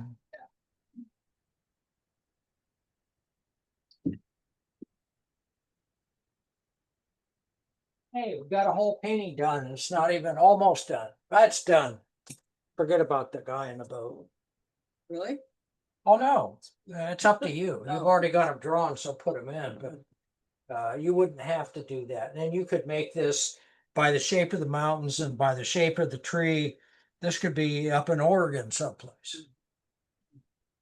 It could be any coastal, Yeah. you know, doesn't have to be necessarily China where this is, I think, Yeah. on the Lee River. Yeah, there's tons. If you like this kind of painting, there's tons of photos in here. They have a little lantern on the boat that you can, when we paint the nocturnal, you can make that little glow. But I really like what's happening here. It's leading me right into the painting. Did you get it? You got pansies or Molly? What you gonna eat first? The pansies. Yeah, there you go. Pansies? I thought you were talking about flowers. No, they are flowers. Oh. And I'm not going to eat them. Maybe I'm saying something for our little porch at the apartment where we're living. They're 3 for $7. Oh, Yeah, and that's cheaper than. Oh, yeah. Oh, wow. Always a great Anything deal. is Well, cheaper. not No, the, not the small ones, but the pansies. Those are lovely. They are, and they're going right in the hot when I get them home. Okay, after lunch, we're going to finish up this nocturnal, so you should be pretty familiar with it by now, which is this guy, kind of, sort of. And then we are going to start on, then we're going to start on this guy, which is, This is a new cloud kind of, for me, and it's hideous. Really is.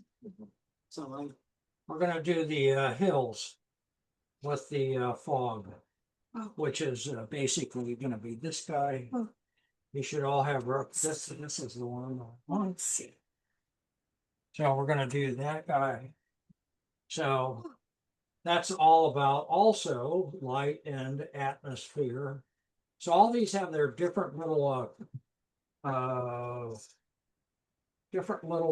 attributes to it to make it you can have it about the light and not the atmosphere. You can have it about the atmosphere and not the light. Best way, of course, is both together, because every scene that you have has atmosphere and light, of course. So anyway, so we'll start this. This is a very easy paint.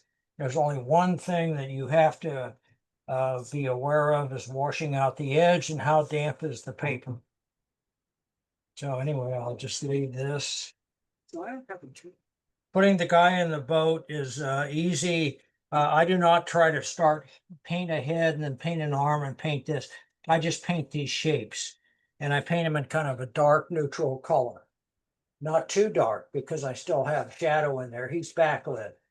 So then I can go back and drop a little orange on the face or the hat or the whatever. But basically this is just a shape. That's just cut out shape. So that should not be very complicated. There you go.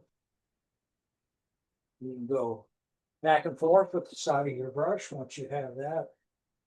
Oh, you have you seen, can you still see your guy in there? Sort of. Sort of. Yeah, that's what happens with these. Oh, look at that glow. I just turned around and looked at this on the monitor. I did what I wanted to do. I got the glow. So No, I think I have to draw this stuff. it's pretty good. Yeah. Just go back, just put some, let that dry, but when you go back, now you can start, Making water.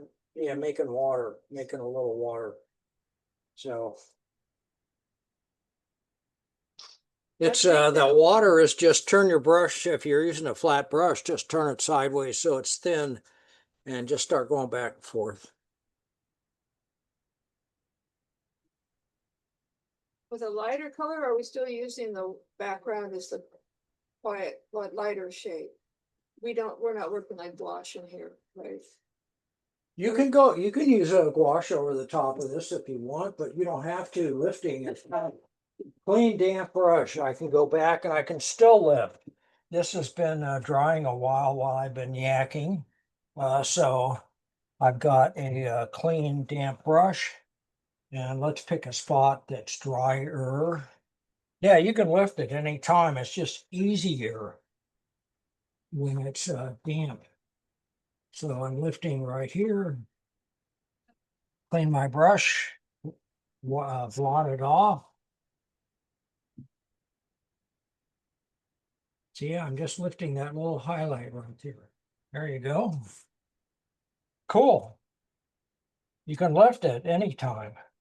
I can go back here and I can lift something out. Just put a little water, blot it. Just a texture. Yeah, you can always lift. If you're averse to white paint, making your transparent watercolor wash, then you can just lift as much as you can. That's all I was doing here, is just lifting paint off, washing it off. So I'm going to go set this in the sun so it's nice and dry and ready to go. So be back on 20 after. That means I'll be able to start again at 12:30. If I say 20 after. Does anyone have any questions about what we did so far? What we've done so far?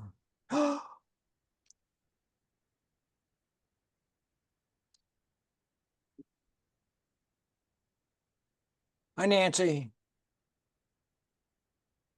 Hi, How are you doing today? I am well, thank you. Good. I, I, Are you, I, are you having fun? Are you learning something? you've got me painting, which is That's the first step. right. And I am enjoying the layers, Yeah. the layers and letting it dry and Yes, that is part of watercolor. Unless you're painting on location, alla prima, and alla prima is harder to paint on location. Right, than oil or acrylic because of the drying time. right. Yeah, I actually did too. Yeah, there you go. Perfect. So it's been a lot of fun.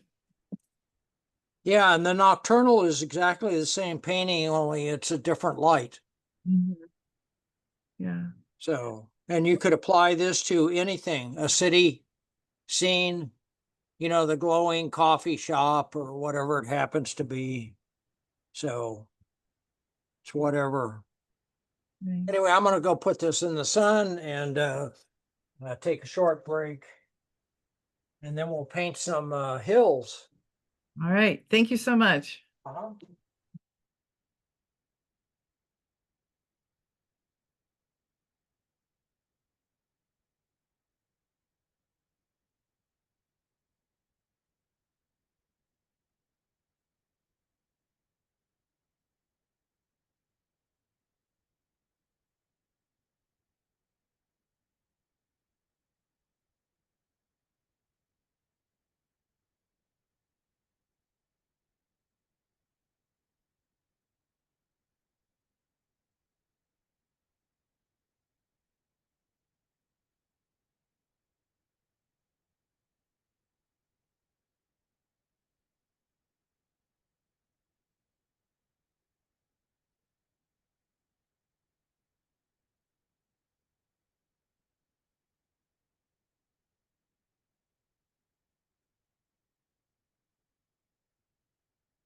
Take a break. Let it dry.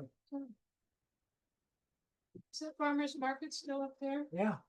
And they're starting to close at noon, so go hustle up. Yeah, I'll go check it out.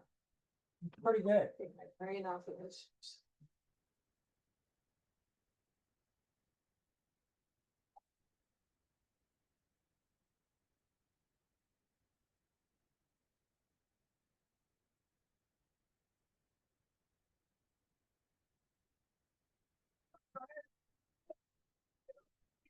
Dry, or should I put mine in the sun? No, you're fine. It should be fine in 20 minutes.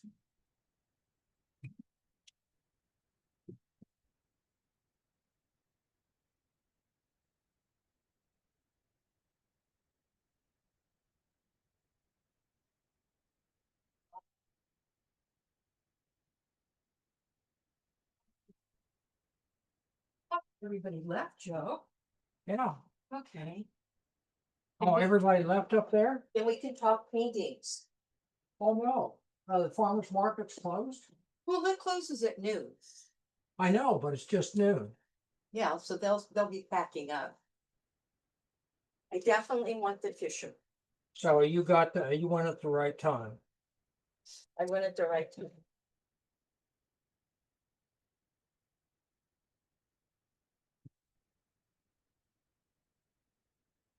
This is hard.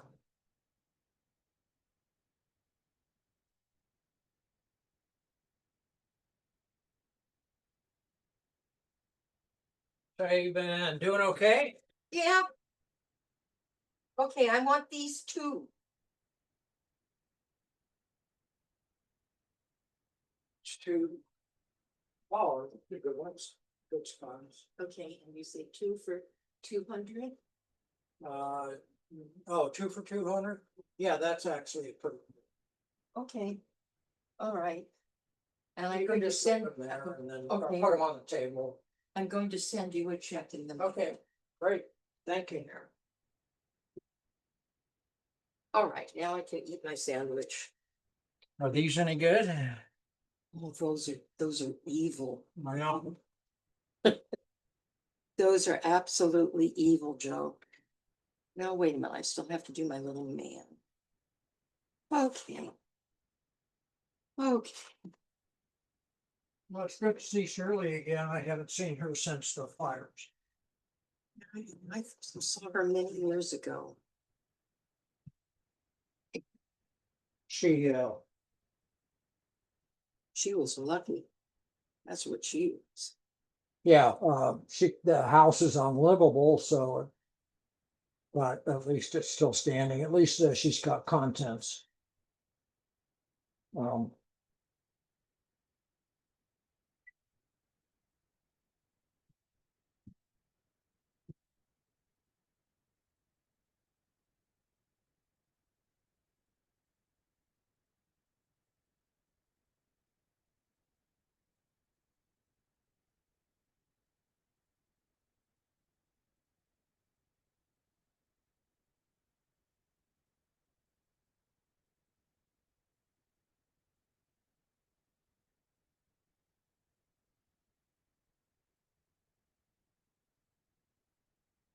You know, there are no secrets, but the secrets to painting light and atmosphere are really just two things that I've mentioned before. It is edges, soft edges or hard edges, the contrast between the two, and your saturation of color. Atmosphere, the colors get neutralized, they get grayer.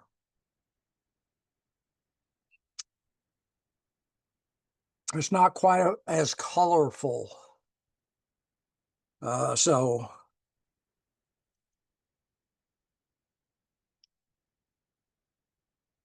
I think they should probably retitle it and say dramatic light and atmosphere.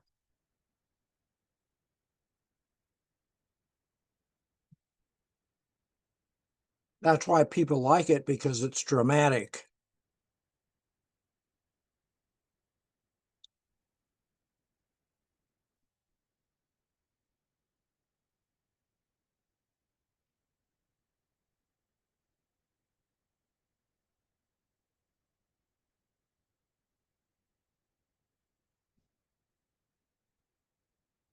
I'm eating breakfast for lunch.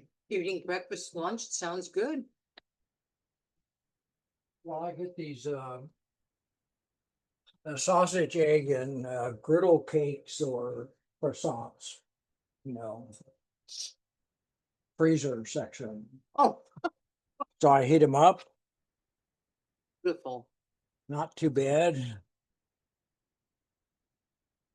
How's Bonita doing? She is doing better. She is off of the cancer, is pretty much under control, but she tore her rotator cuff How did and you she do has that? a bruised tendon. Bruised isn't the right word, a strained tendon. Anyway, How did you do that? she doesn't know. She went to she suffered with it for like 3 months. Go to the doctor, go to the doctor. And I have no idea she'd done so much damage. he said, how old are you? And then he said, I see people I see at least 5 people a week over 70 with the same thing. And they're not ball players, they're not golfers, they're not tennis, it's just age. Oh. That's all it is. It's So, like an old jalopy breaking down. yeah, kind of, sort of. Anyway.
Doke.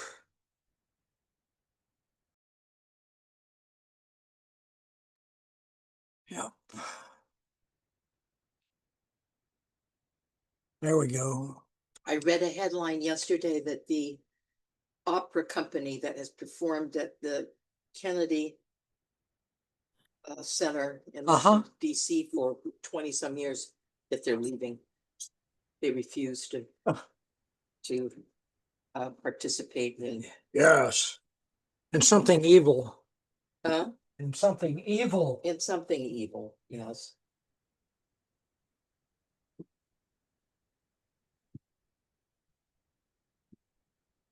Okay. Finish that, put that guy in later. Oh dear, wrong thing. I didn't even think to bring my spray bottle. Your what? Spray bottle. Oh, Just didn't, I thought I had everything that I needed. oh, here, you can just use this one. There's You're, always, you're not gonna need it. no, but there's always something you forget. I know. I remember one guy was given a demo, Joe Garcia, and he put everything by the front door and he walked out and forgot his palette. I've done that. I have done that. I've done that very thing. Yep.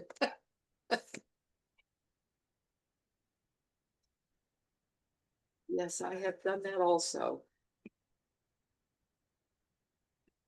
Okay, you guys have reference on this, but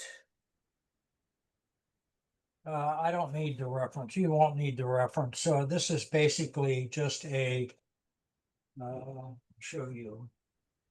Well, now you had to sketch this thing 3 times. Yeah. I want to switch. I want to change to something else. Oh. Okay, we haven't done the moon one yet. We're gonna finish that Oh, after okay. this. Oh. We'll take a okay. break from these guys. Okay, all right, no problem. So I have a clean sheet of paper. do I not want to like make this. sure that I get this in. I don't like this paper. I don't like it at all. Well, here, But no, it's okay. I'm making do. But I bought it because it said it was 9 by 12. oh, And I said, well, Joe, I wants. think the important part is it's all cotton. Oh, well, I think it is, but it seems, it just is, it's 140 pounds, but it's shit. What time is it? Disintegrates, yeah. That's I've what- had bad patches of paper. Strathmore, and Strathmore. it's 140 pound and it's crap. Yep. I'm sorry. No, I bought Strathmore once or twice years ago, and it's just not any good. Well, it said it was 9 by 12, and I go, well, Joe wants us working in 9 by 12, I'll buy that, and it's a block. Can't be bad if it's a block wrong, it can be. Yeah, it's cellulose. Okay, for those of you who are listening, I'm going to start this painting in 3 minutes. And it's not gonna be our moonlight one, it's gonna be. Yeah, we're going to give you a break from, we'll finish up the moonlight, the nocturnal after this one, because I want to make sure and get this one in. Sorry, new drawing. Yes, Yeah, save everything. Don't, just get a clean sheet of paper.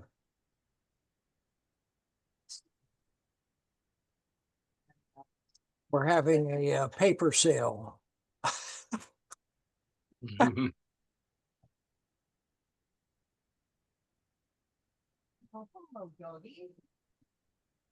Is that Shantae? Yep, Shantae and.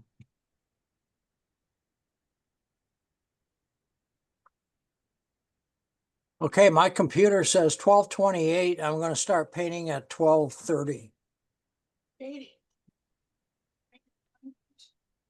Just grasshopper. Be patient.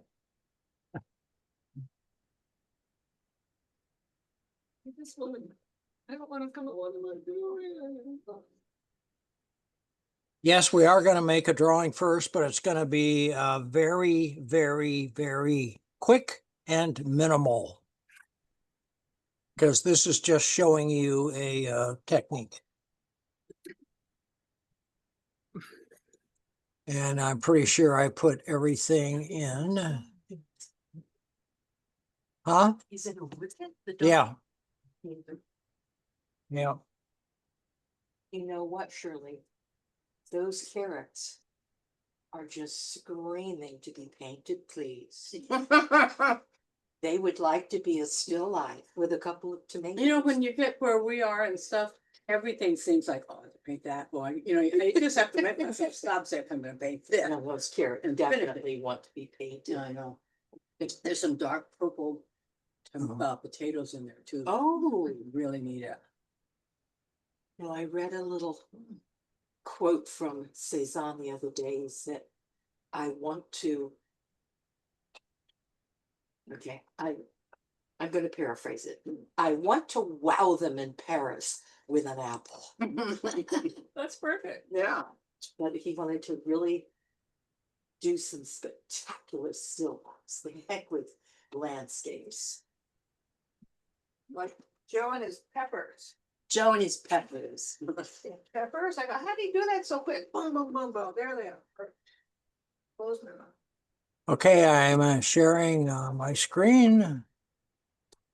And there we go. Minimize this. Everybody can see this, correct? Yep. Okay, good. So I'm just going to show you before we do anything, I would just want to show you the basic what we're going to do. So I have these hills, 1, 2, 3, 4. They are at different angles, slightly different angles. So that's one thing. Don't make everything the same. Why? Because we're entertaining the viewer. And how I'm going to paint this is this way. I am going to mix up any color. I don't care what it is. I'll make it kind of green.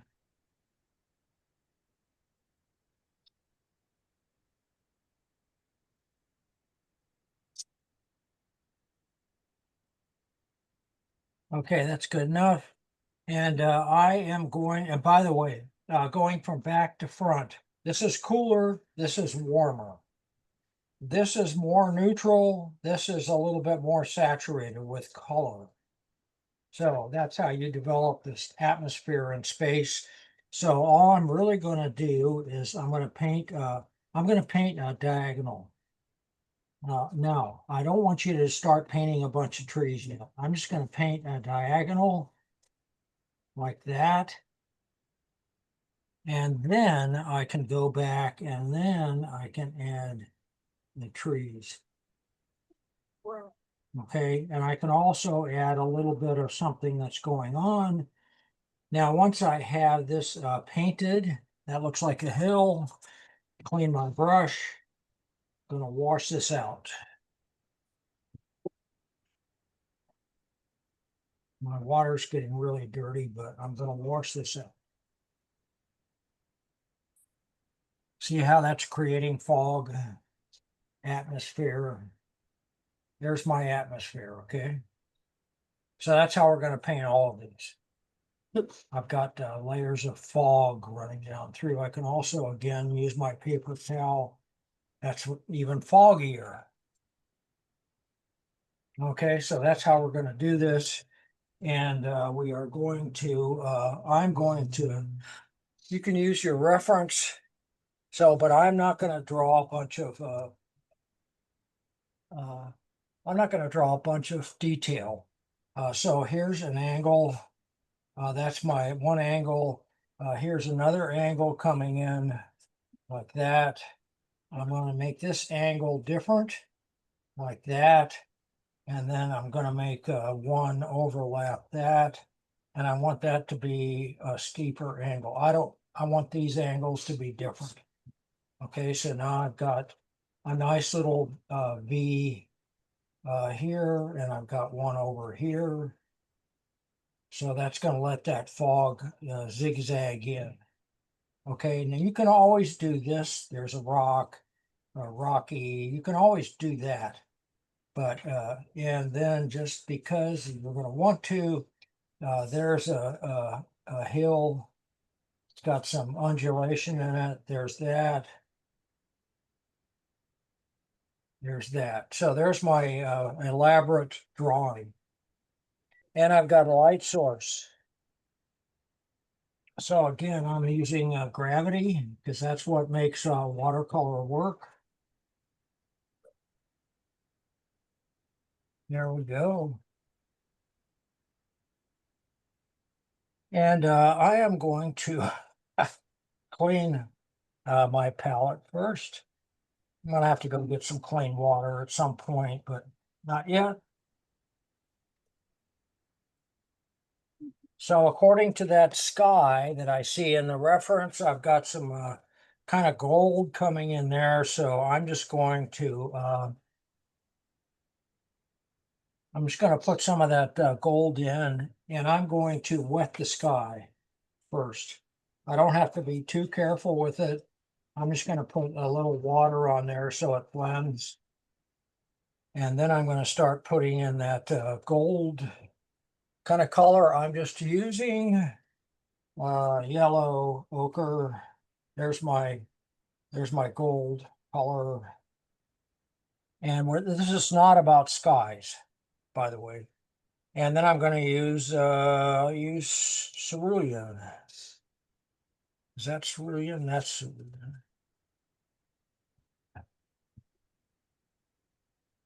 So now I've got that. Now I've got, let's see, let's add a little blue to that. Well, it's still damp, so I can add a little blue happening. I can put a little bit of that. Don't try to overdo this. There, it's painting itself. It's painting itself. Yeah, I've got some darker clouds.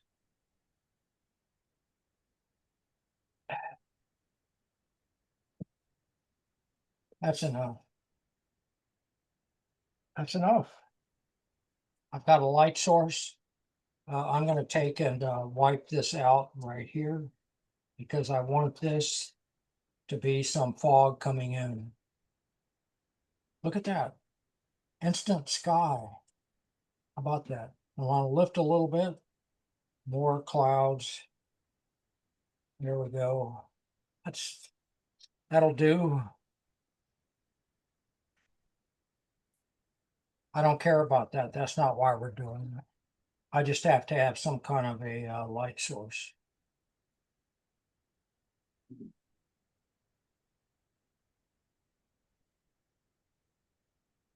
I'm going to blot this edge right here a little bit because I want that to be damp, but not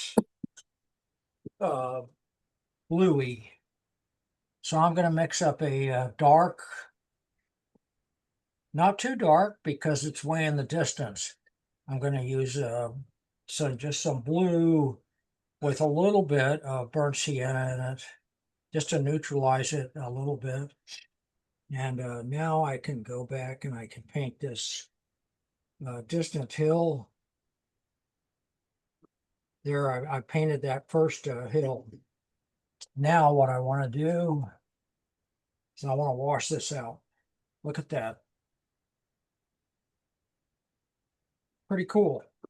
Look, it's forming its own trees and whatnot. Pretty cool. So I've left this little opening down here for that fog to weave its way in. So that's my distant hill. That's my sky. I can go back and soften edges later on. No worries.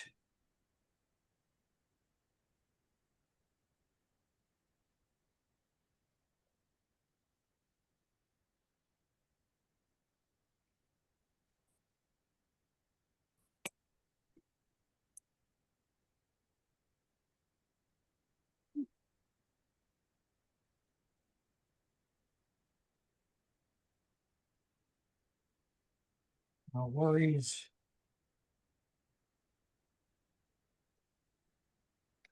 Just let it happen.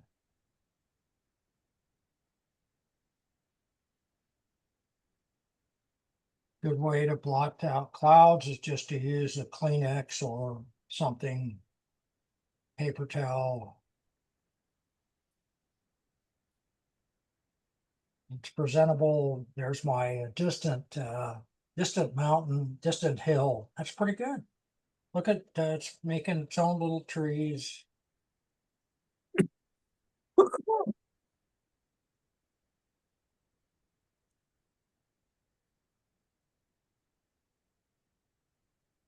I'm going to go a little darker on this one, and I'm going to go a little warmer. That one is pretty cool. I'm going to go just a little bit warmer, and here's my hill on this dry paper.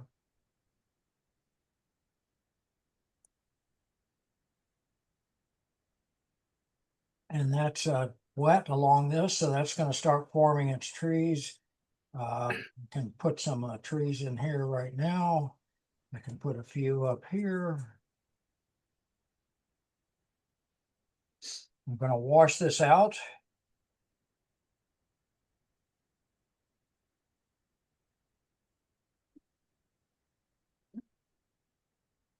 Get that instant fog. I'm going to add a little bit of my warmer color. Why not? I don't care anything at all what happens down here, because that's going to be darker. I keep that edge soft. There's another cloud. It's cool.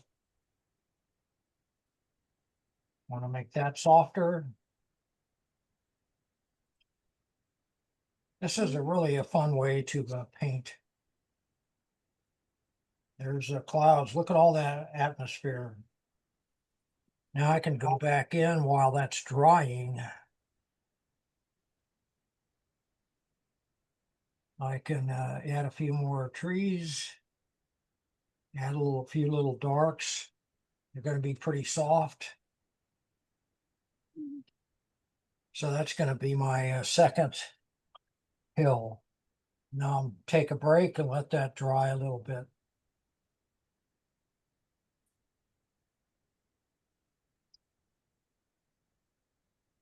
I don't care about this. I don't care about that, because that's going to be darker.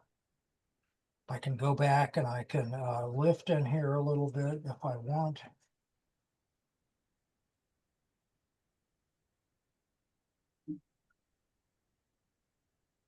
Easy peasy.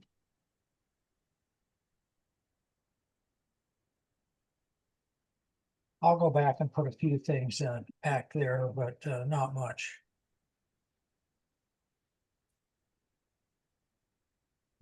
Soften this edge. Paper towel, left hand, brush, right hand. There we go. It's not bad. Creating depth. I'm going to have to go get some clean water. So while you're catching up, I'll go get some water.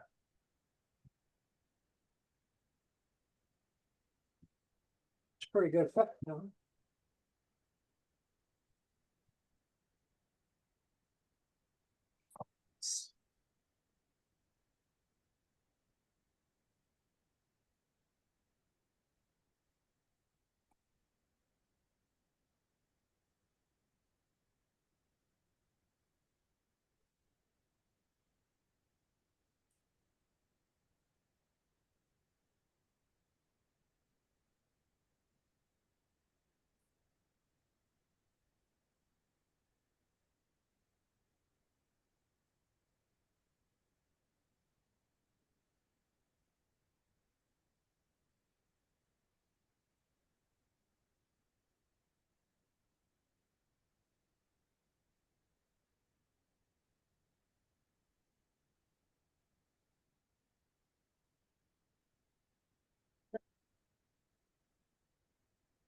Okay. So I'm already creating atmosphere. I've got my light. I'm going to go back and put a few little things in there. So now I'm going to do exactly the same thing. I'm going to make a slightly darker color. If that's 30, that's 50, that's 70, that's 100 value-wise. So I'm going to make a slightly darker and a warmer color.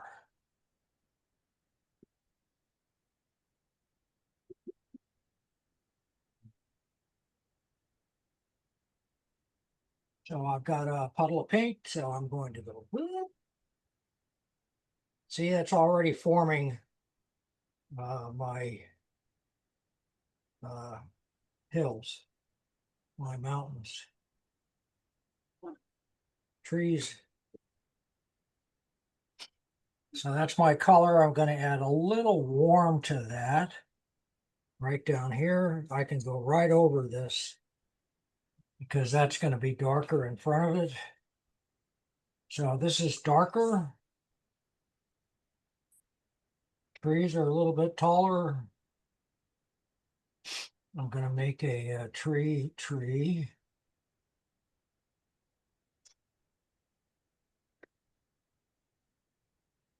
See how that brings everything forward? How'd you make that tree? I just made a vertical line, and then I just let the tip of my brush dance back and forth.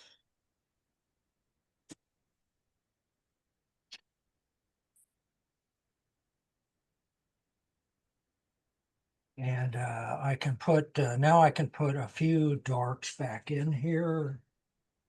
There's bigger trees populating. Let it paint itself. And now I'm going to use the, do the one in the front. So that's going to be a darker and more saturated color.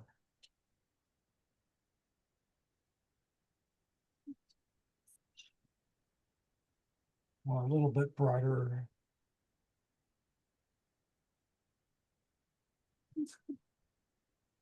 Paint that diagonal in there. I'm going to let it go right across.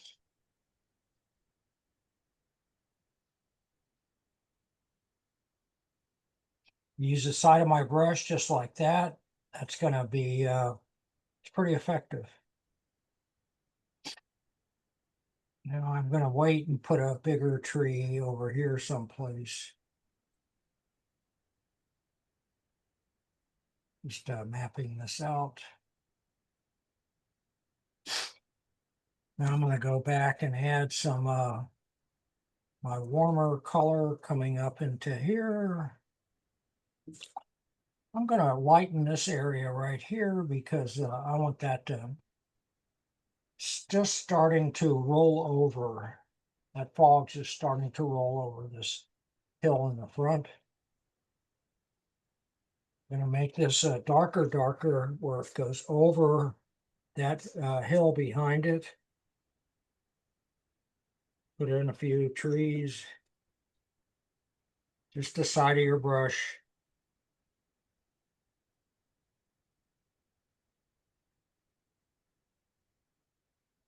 Anything that might look like a tree is good. Just sweep it up. Now I can go back in and I can, I'll use the same brush, my big brush. I'm just going to do my little dance.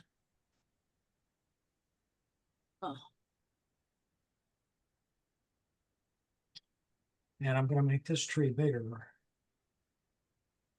Make this the biggest tree.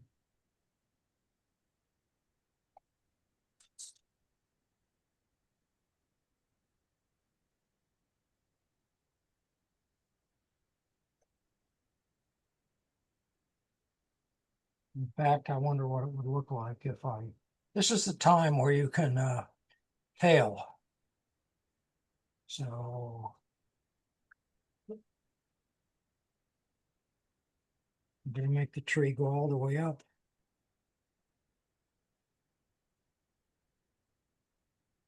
Kind of like that.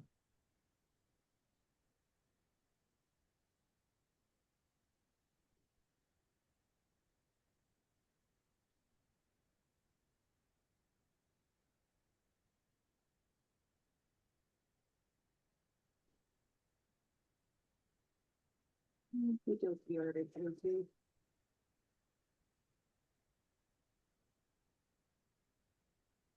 Kind of cool. So I've really got a nice, so the 1, 2, 3, 4. I'm gonna lighten this just a little bit down here. I can use paint.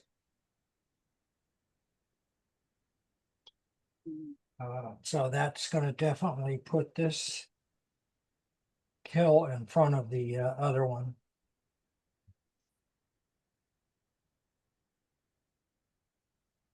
I can go back with this. We can put in some, maybe that's a big tree going on down through there. Maybe a few of those little guys over here. Kind of cool. Go paint with your finger. Lights coming from there. I can put a few little on just that left side of the tree. So pretty quickly we have this valley scene. I'm going to put just a little bit of something happening back here.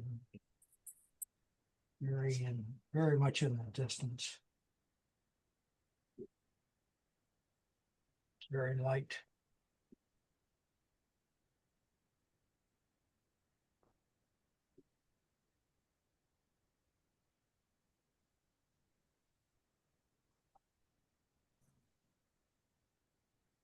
So you see how we've created this atmosphere coming into the scene.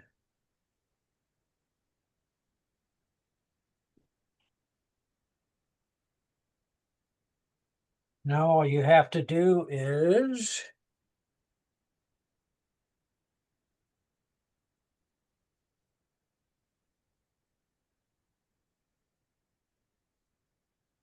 put the hawk in there. We gotta put the bird in. What about the yellow bar? There's always gotta be a yellow bar, Joe. The yellow bar. Oh,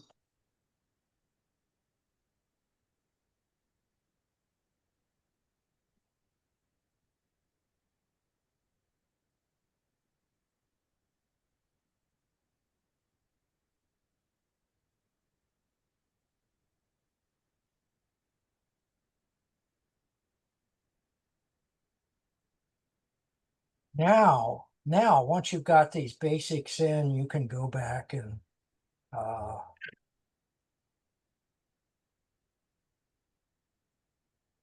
play a little bit.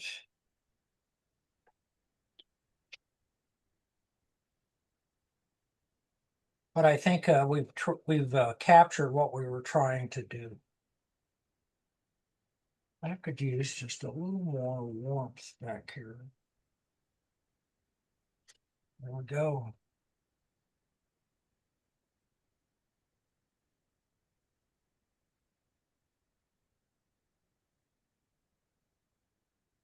So that's a quick one, but that is light, and atmosphere.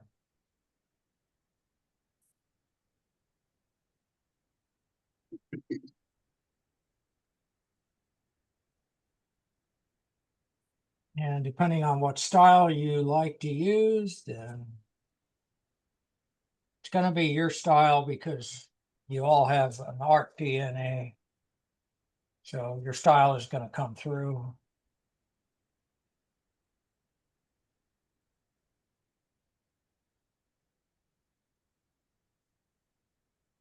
I have to wait. If I want to make adjustments, I'm going to wait till that's completely dry.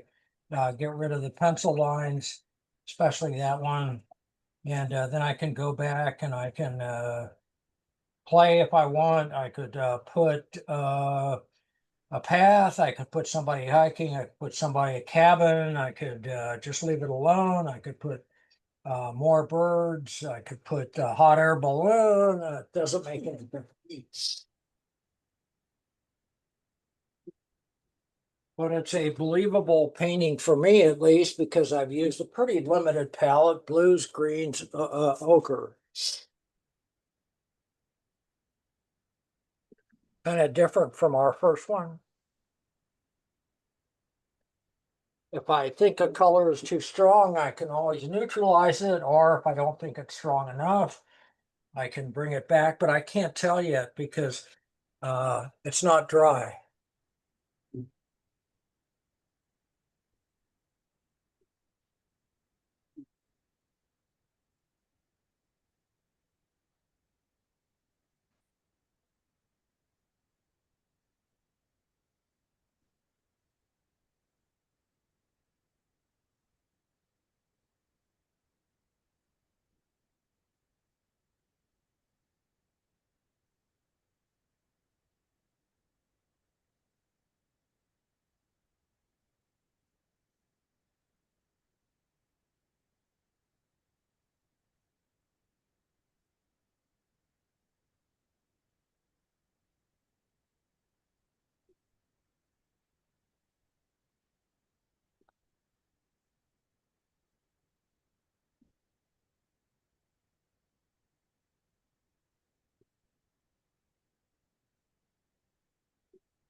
Ooh, that was cool.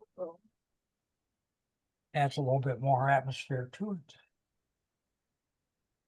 What'd you just do? I missed it. I just lifted right here. I Oh, just pushed those trees back.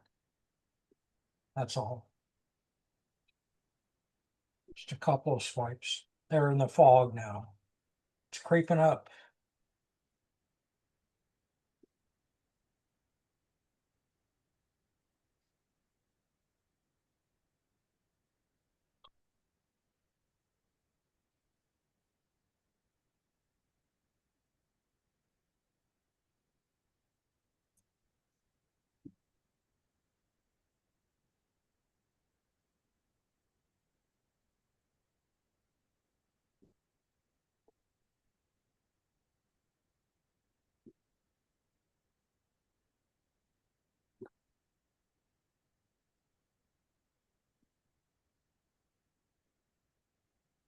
Next, well, I'll give you a few minutes to finish this one. couple of days maybe. Couple of days to finish this one. I need to let it dry so I can. put That's it in the okay. Let it dry. trees.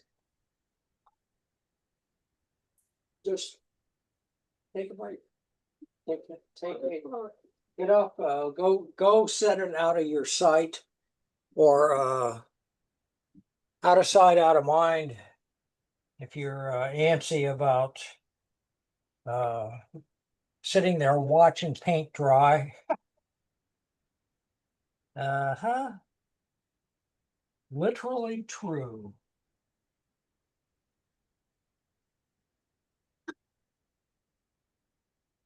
See, instead of what I just did, I wanted that a little warmer right there. So all I did was go blunk. And most people would have gone, do. First of all, they would have not used the whole brush. They would have turned it so it's this way. And then they would have painted like that. And it would not have been nearly as effective as just do. Trust the watercolor to paint itself.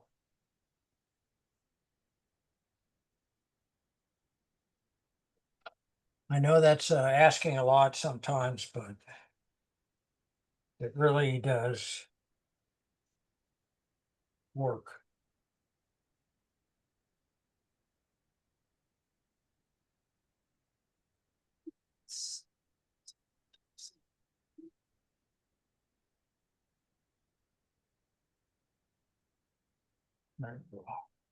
Well, that's just beautiful. Well, what do we take, 20 minutes, 25? You just painted that right in front of my eyes. Well, anybody can do that. It just takes practice. That's the first time you painted it, right? Well, I painted many, many, many years ago, but it's been. I know, but I probably painted the same scene 50 Oh. times. Or 150 or 20. 25. I don't know. Anyway, Right. all you know, this washout is for anything. It's animals, it's cities, it's buildings, it's hills. You could do the same thing, exactly the same thing in the cityscape.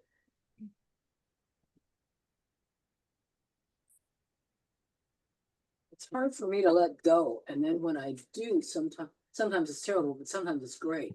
But I tend to want to do this, and I just have to Yeah. like. Everybody tends to want to do that. So they really honestly Mhm. forget watercolor, go paint in oil or Yeah. acrylic or something, Yeah. where you have to, where it's mandatory that you keep touching it because you have to put down every brush stroke. With Yeah. watercolor, you don't. You only have to put down, you only have to get it started Yeah. and then finish it off. But the middle part, let it paint itself. Such a concept. I don't know. Well, it's a risk reward. So what am I risking? My time and a piece of paper. And maybe the price of paint now, maybe $100 in paint for one painting. No, I'm kidding. I'm kidding. So you'll notice that I got these V's, this little area, they were not lined up. That one's over there and that one's over there. That's just a design thing, which is what everything is all about. Design is everything. You can have the best technique in the world, but But you're designing as you go. You're making decisions. You have your photo there, but you're going, look, those pine trees look better pulled in. this is where I'm making my decisions. Right here. That's why I do these. Mm.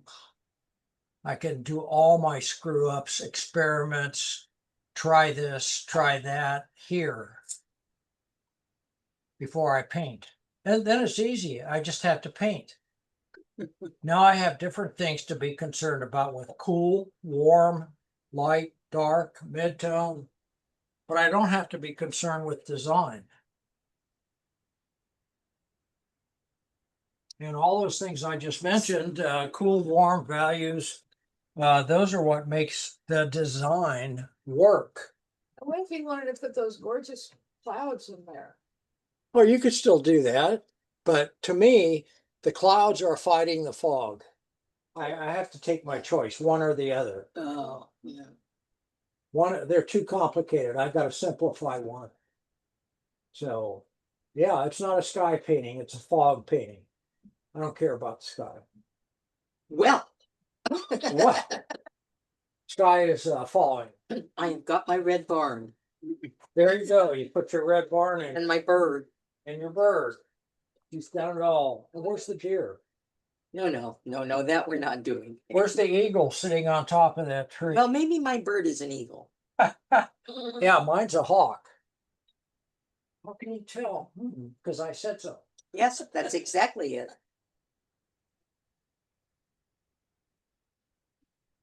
Okay, 5 minutes. We're gonna finish up the nocturnal, and that's not gonna take very long. Oh, no.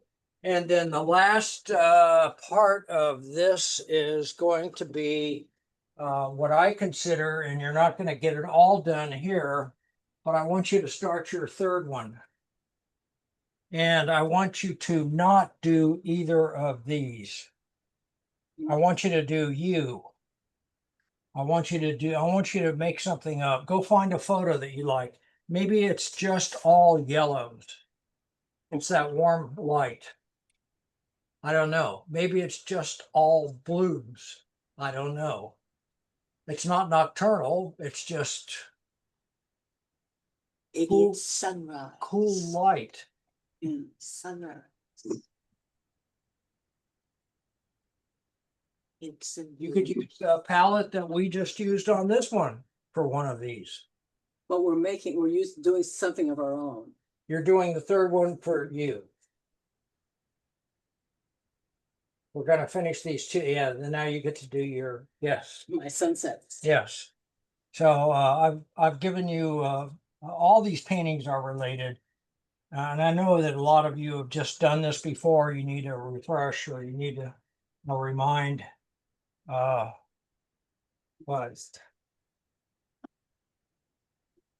No, or sometimes you you look just at it and you need to just go, paint. this sucks. You just need to paint. And then sometimes, Shirley, you get home and you leave it there for a day Uh-huh. and you come back and go, you know what? That's not too It's not so bad. Yeah, that happens. Uh-huh. Not as much as I'd like, but usually when I say this sucks, I'm right. Ah, this guy. I don't have this. We have that photograph.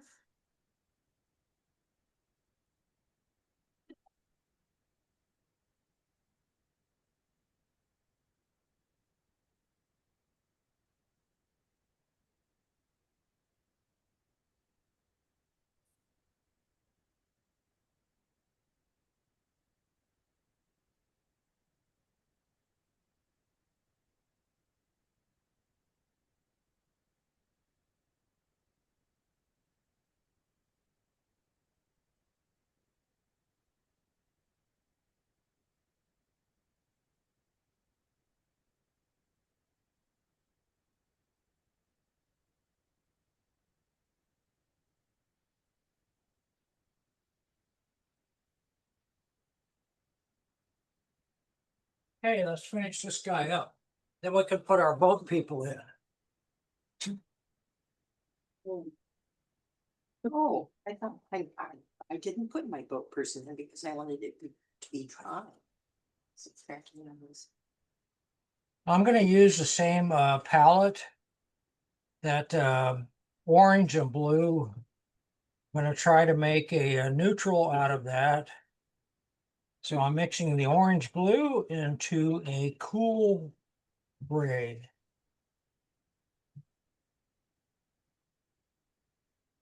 Because it's in the background. So I'm going to put in this mountain. Let's see, where's my reference? I want these to kind of be the same.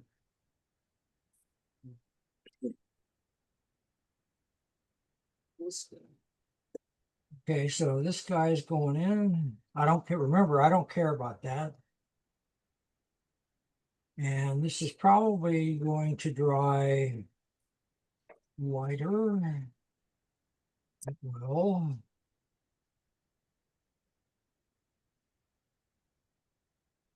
So there's my, there's one. Here's two.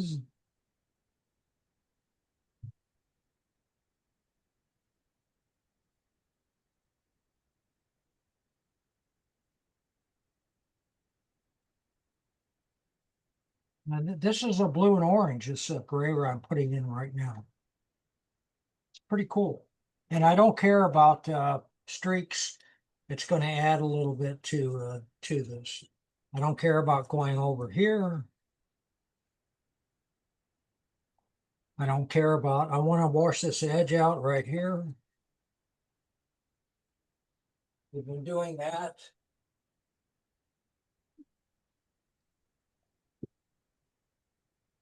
Now I wash that edge out. Clean water.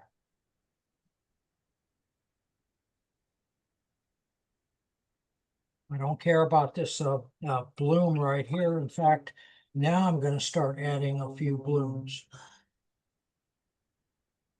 See how, look at, I got a bloom right there. The moon's over here, so this side's going to be a little bit darker. This is maybe still wet down here, wet enough. I think that's probably enough.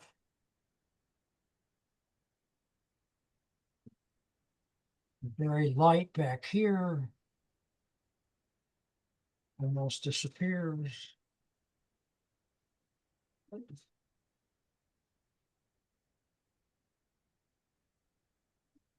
Look at all that beautiful little texture I'm getting in those rocks now. And that's going to dry out like.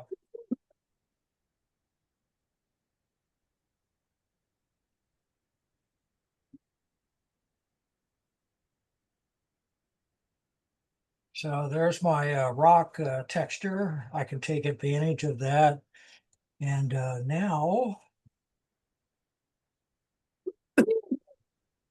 I can go back in. I'm going to use a little more blue.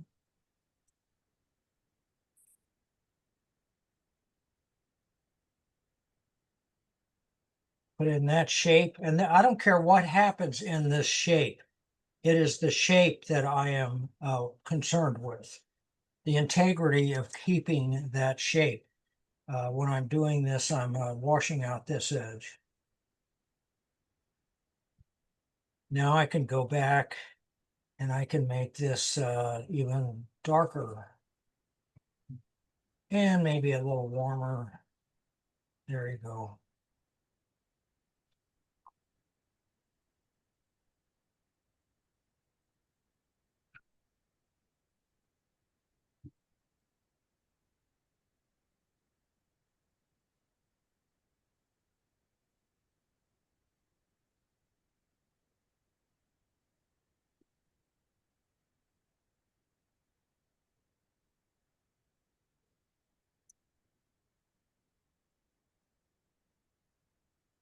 No, That'll work. yeah, I don't care about this. That'll No. look kind of cool, actually. I'll use that later. I okay. can use that same mix, I'll go that and get- orange and You blue. want it- Are you in the car? Outside? No, I'm not, but I just want you to check on Hold on, hold on. Here's my hill. Look, I'm putting that in there just like the shape, and then I can go back and I can do that top. You're still in the two blue envelopes, right? I'm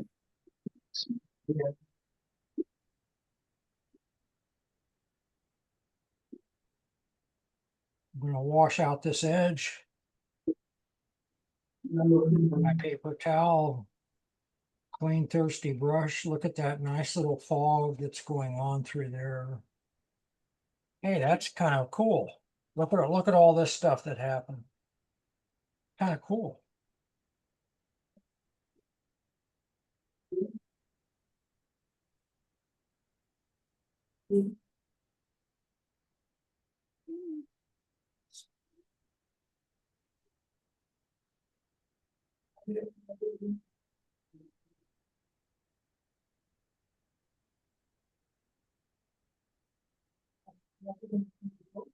I don't mind having a little orange back here.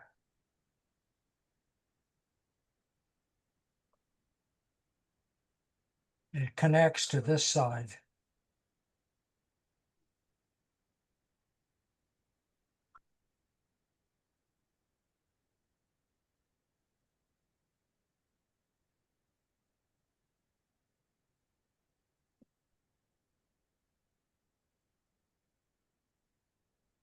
Gonna wash the edge out again. Soften it.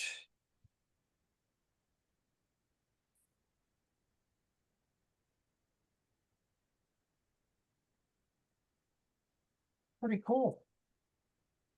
Nice and rocky.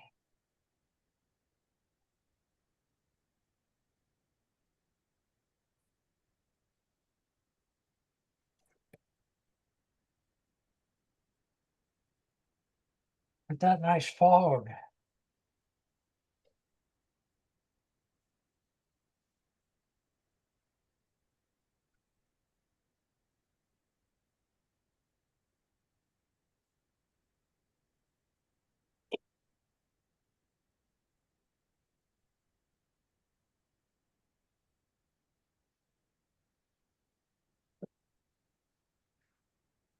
Now I can go back to my darker color.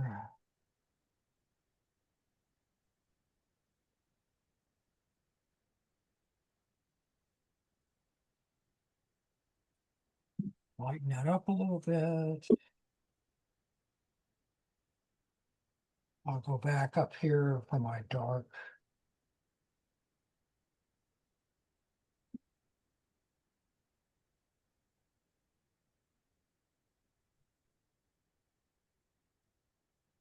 Try to pick up that same angle, reverse of that.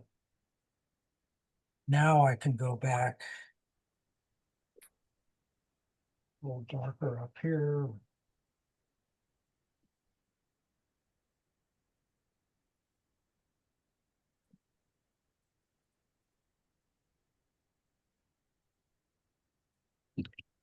I'll wash this edge.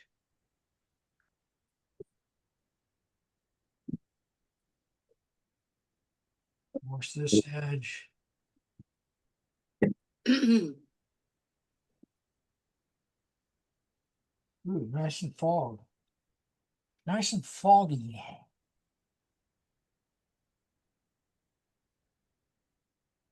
It's kind of cool.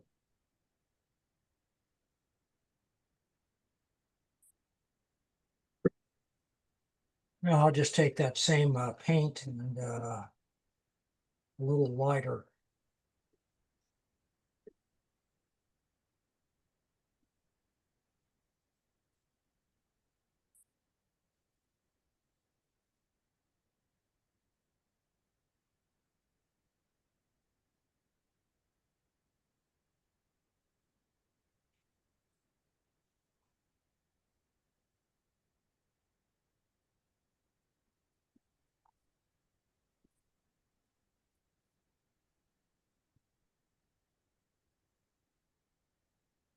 Water's not too bad. Now I can start lifting.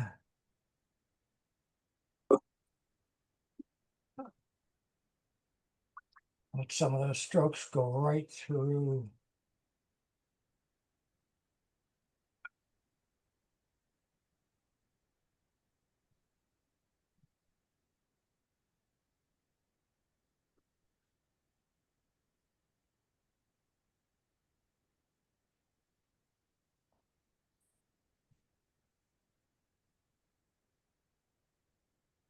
I'll give a tad of orange.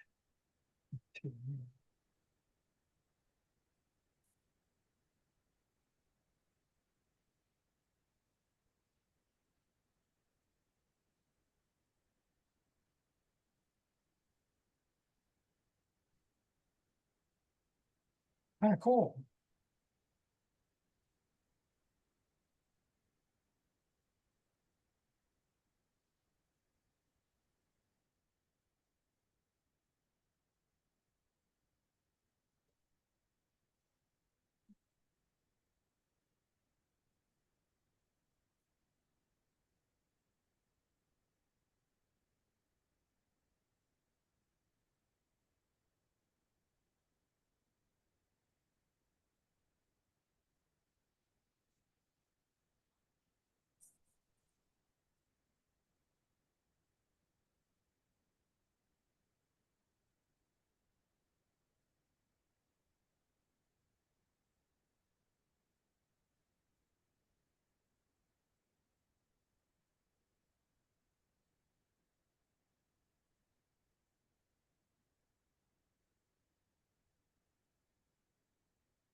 Not too bad.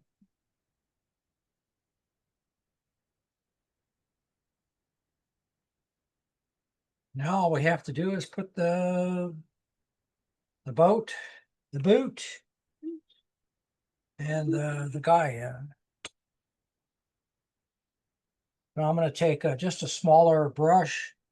I'm going to use my same colors, blue and orange. I'm using a Prussian. I want to make a good dark. So I see that that's a front. And that's something sitting there, and then I have my boat. Can I make that in one stroke? Yes. And the end of my boat, this pot.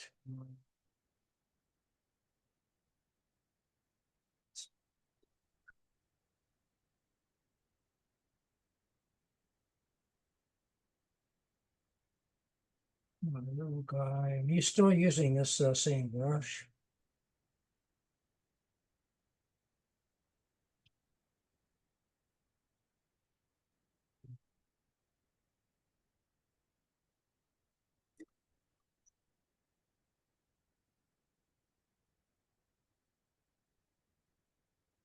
I'm not painting this guy any differently than the rest of the painting.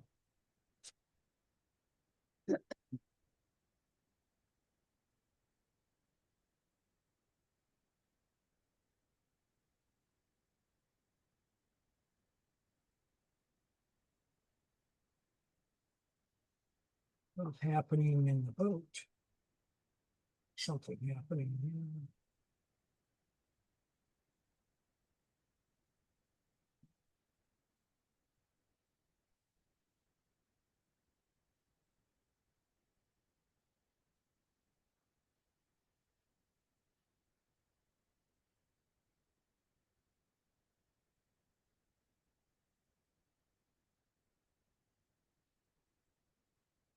Some kind of reflection.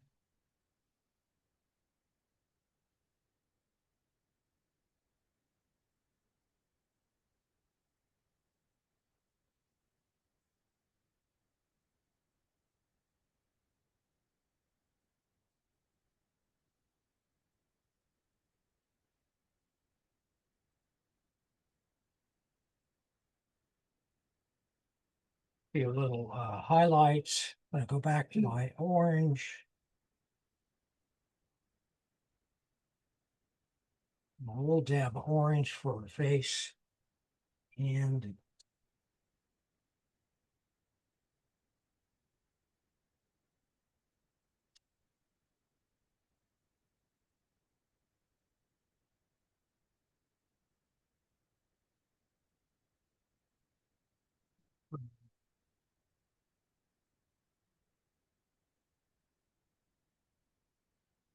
maybe a little bright spot of orange up here.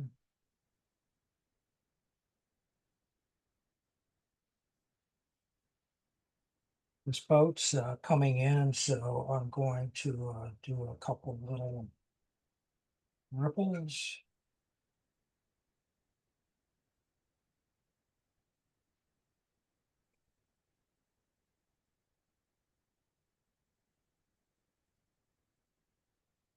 Gonna give him a pale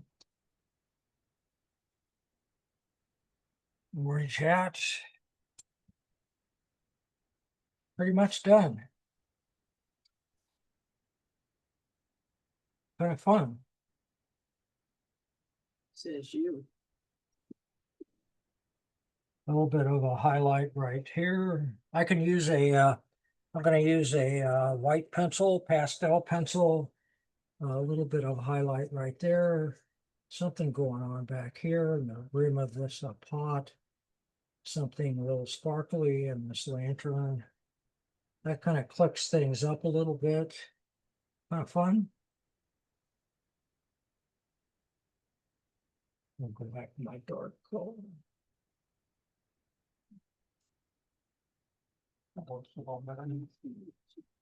Oh, that's a nice fog. So also I'm going to, last thing I'm going to do is use a very pale wash. In fact, I'm just going to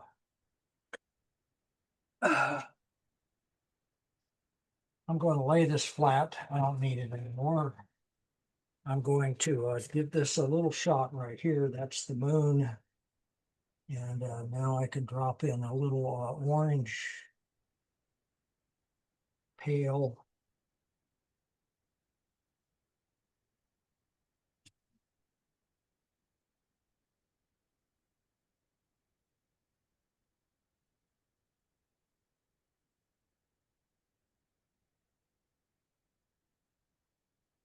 little bit of color.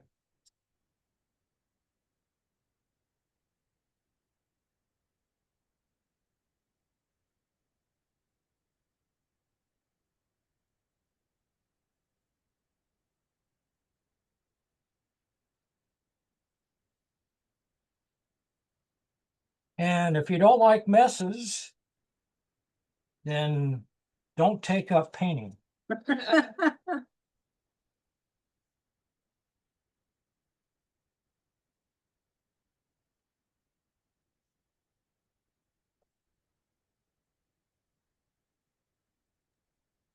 Joe, I have a question.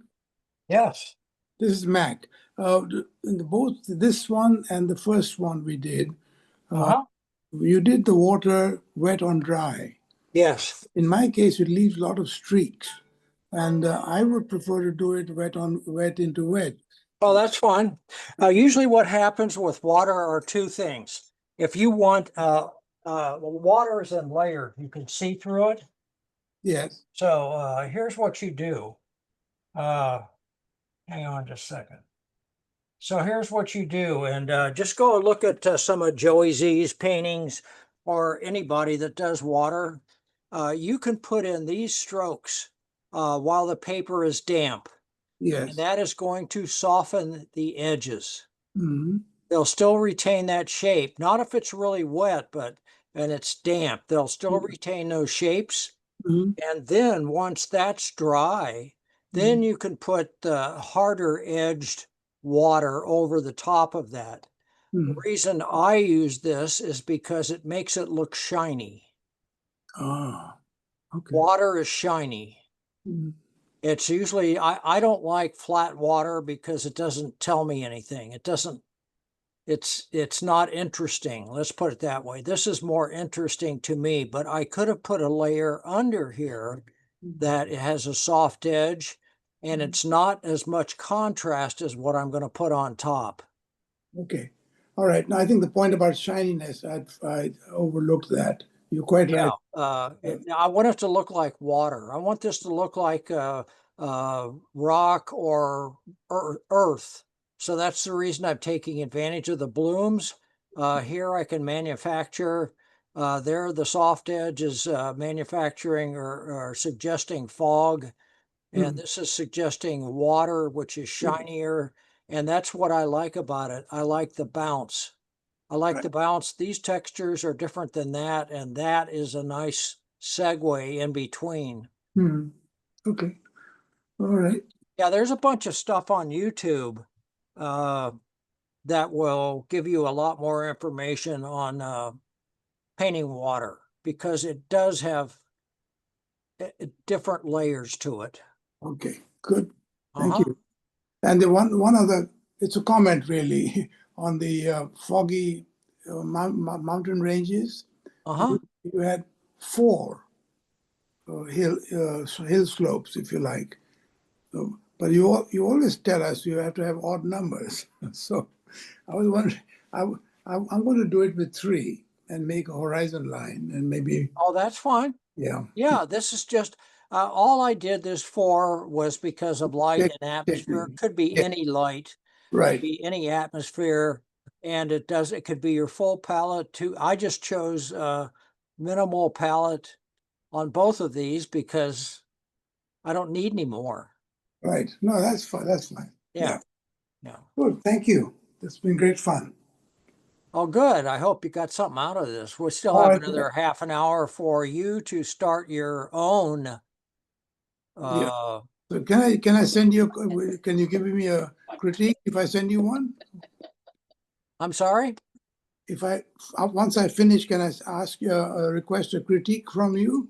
Can I send it to you by email? Oh, sure. Okay, Anybody can email me. thank you. It's in this workshop. If you want to email me an image and say, okay, am I done? That's fine. Okay, lovely. Thank you. Yeah, of course. Okay. This is all about, I mean, besides just values and shapes, this is all about technique. You know, and with watercolor technique is mostly due to timing. So, and the only way we learn timing is not with me yakking, it's with you painting. The big problem is the water paint mixture, the quantities. That's what I mean by risk reward. Right, right. Yeah. Yeah, I'm in the colored water range.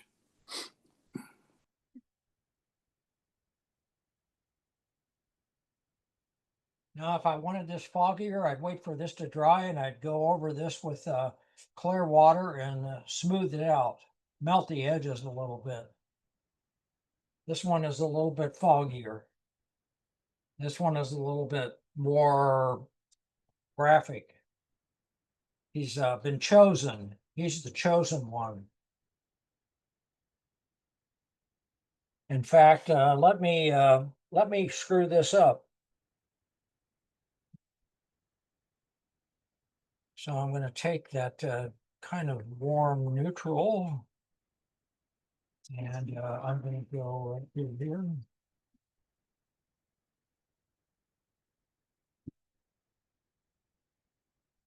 A little bit too stark. Now that's blending into the background a little bit better, I think. It's cool.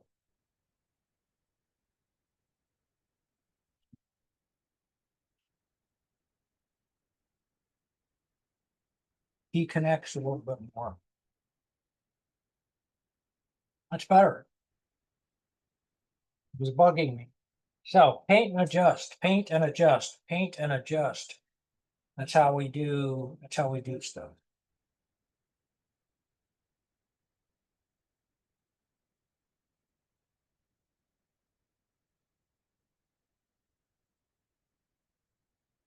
It's better.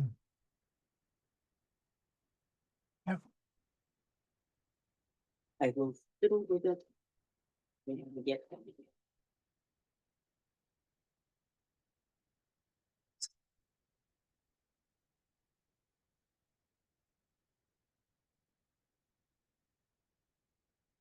You are the colorist. That's all today, though. Tell ya. I'm happy. I like my moon though. It looks really round. Yeah. Cool. I like my name. Yeah. You don't have to use the big brush to make the, I'm just showing you that, yes, you can use your big brush a lot Trying longer to than you train think. myself. That's pretty good. Yeah, good for you. Most people would get out their little brushes.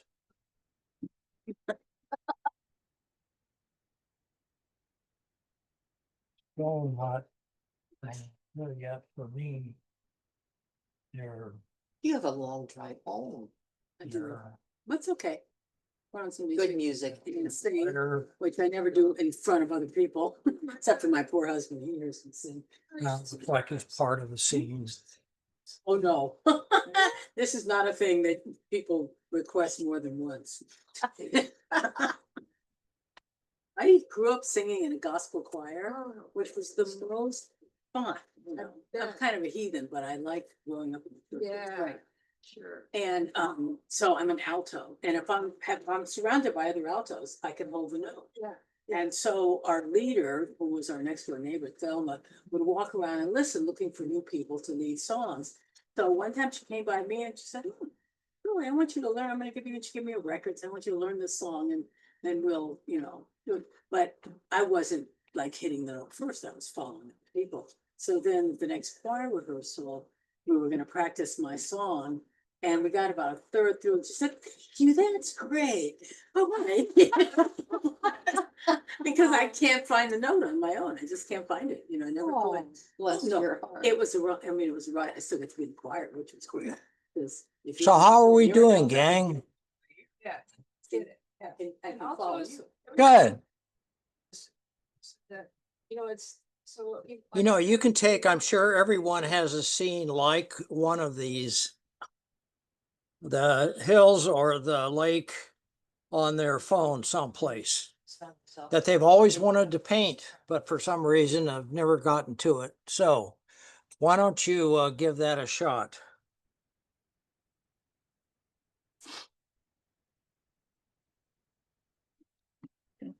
Do you ever use a mop brush? I never see you use one.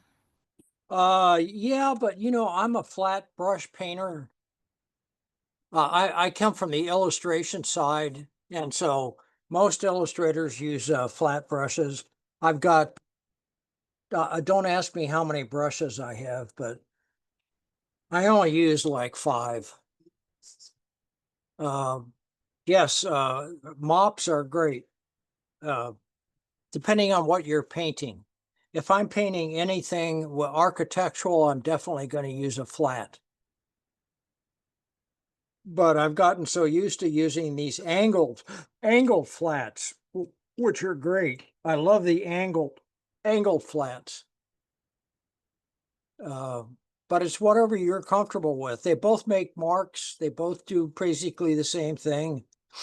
I mean, most of the big time painters now are using rounds. That's all they've used. But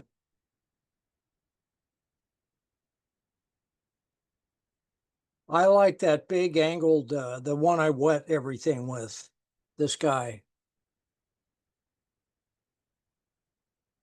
It's an 1.5 inch angled flat. And you'd be surprised at what you could paint with that. I mean, you could paint pretty small things. It forces you to simplify.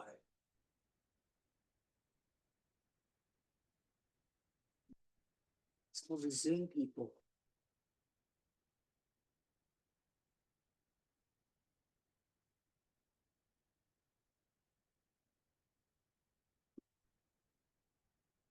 You know, Shirley, I missed that. During the pandemic, all of the news came from people's homes. Oh, and you could look behind the commentator and see their bookshelves and they were, yeah, what they were reading. There was one particular on CNN, I think it was, with her cat. Her cat was always in the in the background laying on an automobile.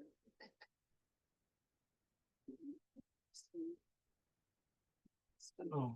To clean house.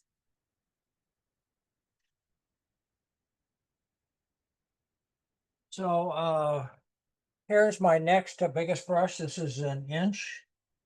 And all of these were painted with this brush. So it forces you to paint bigger shapes. We can't see you. Oh, sorry. Thank you for telling me.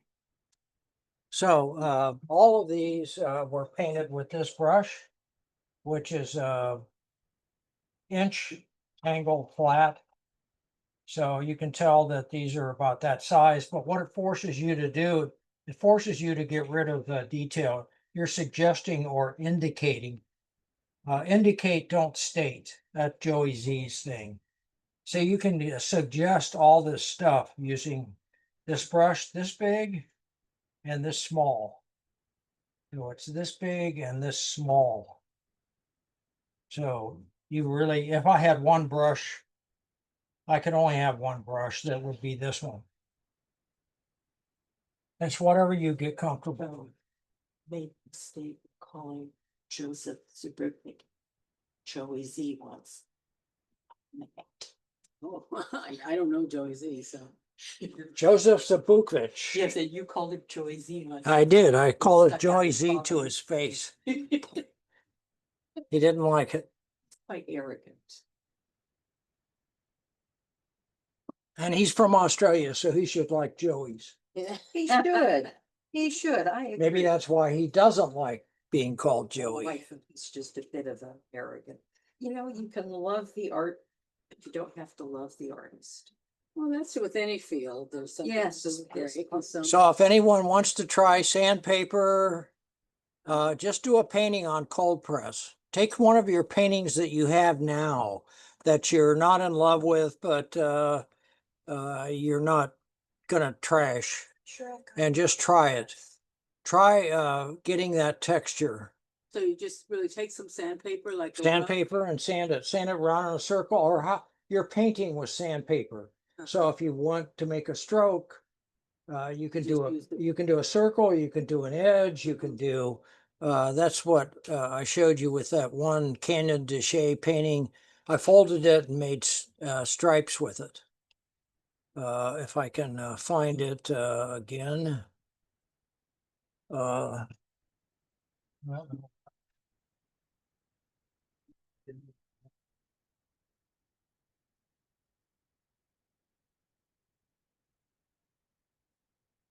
and be sure and try the peppers.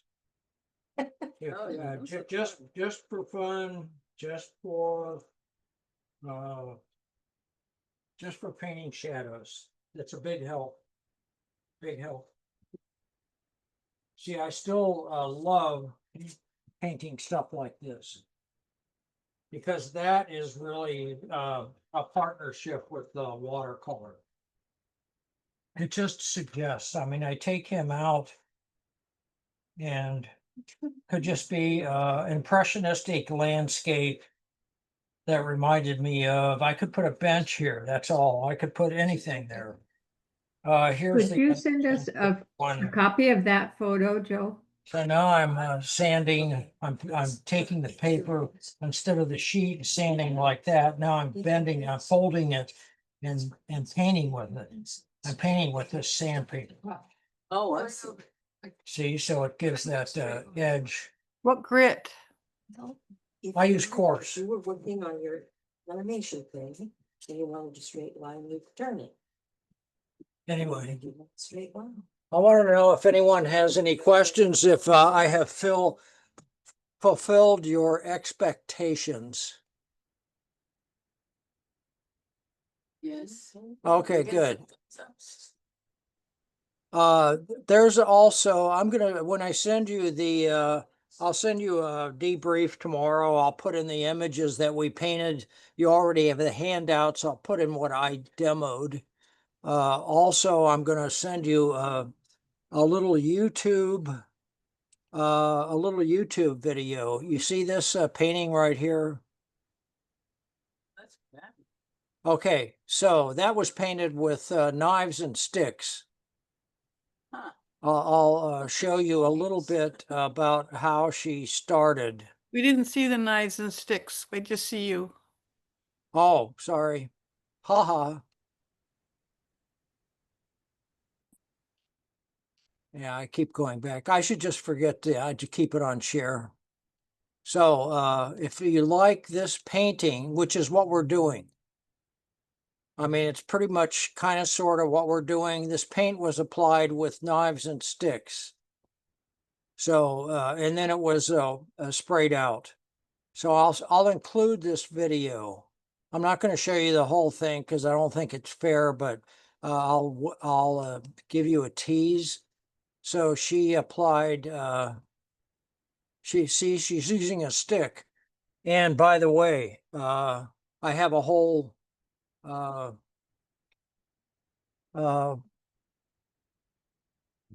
taboret full of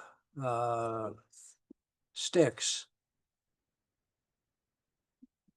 So here are my sticks. So I'm using the same thing. So, and these are off a sycamore tree, and they're very good because they are, I draw a lot with these with ink. There you can see the sticks now.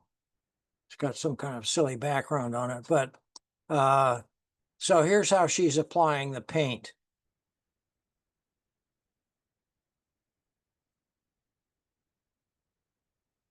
Just an ordinary twig from the garden, and I've sharpened it with a pencil sharpener.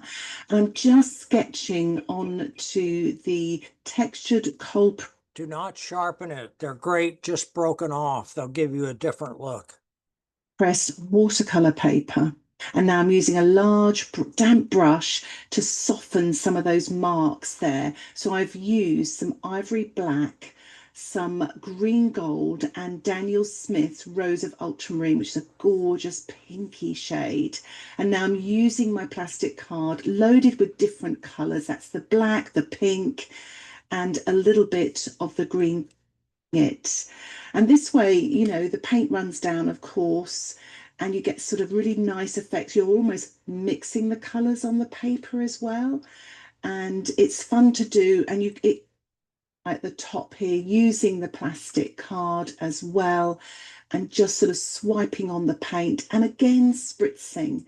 So at the bottom as well there, but I'm just spritzing. What spritzing does is you are easing textures, but you can stick to something like sap green or hooker's green. And I'm going back into the foreground again, using a little bit drying and create some lovely light tutorial, and that inspires you to paint something similar from your imagination. If you have any questions, please put them in the comments section below. And if you'd like to see more content like this, don't forget to subscribe to my YouTube channel, where you'll get updates of my latest tutorials. And if you'd like... Anyway, I'll give you, it's not about the art for me, it's about the techniques. So I'll give you a link to that if anybody's interested. That January 10th workshop I alluded to, we're going to cover that. Okay. Hey, that's why I put in painting with knives and painting with cards. Oh boy, I have to go out and buy a palette knife. No, you have a credit card that's probably expired. Okay, I've got that too. That's all you need. Okay. So, That's great. I use the credit card for making rocks. yes, you can do rocks. We used it today. The palette knife is the same thing. Yeah. You can use your fingernail to make marks. You can do whatever. So does anyone have any questions while we've got a few minutes about what we covered? Any comments? Does anyone want to share? Yeah. The new technique. I will send you all the stuff that I found putting this workshop together. So anything that I think might be helpful. And Mac, if I find it, I will show you, I will send you a YouTube link or an article or something on painting water in layers. Thank you, Joe. Yeah. Thank It's all out there. The thing that you have to be careful with when you're painting that layer underneath, say there's a wave a foot underneath the top of the water, to retain that shape, you have to make sure that there's not a lot of contrast in value for number one, because it's subtle. And you have to make sure that you have a more pigment in your brush, because the paper's already damp. You do not want it to bloom. You don't want to be a cauliflower. So you really have to use much more pigment than paint, but you have to lighten it either with white paint is the best way to do it if you want to lighten it, because you don't have to add more water. And then you can put in those strokes, that layer, that current underneath the top of the water, and that gives the water depth.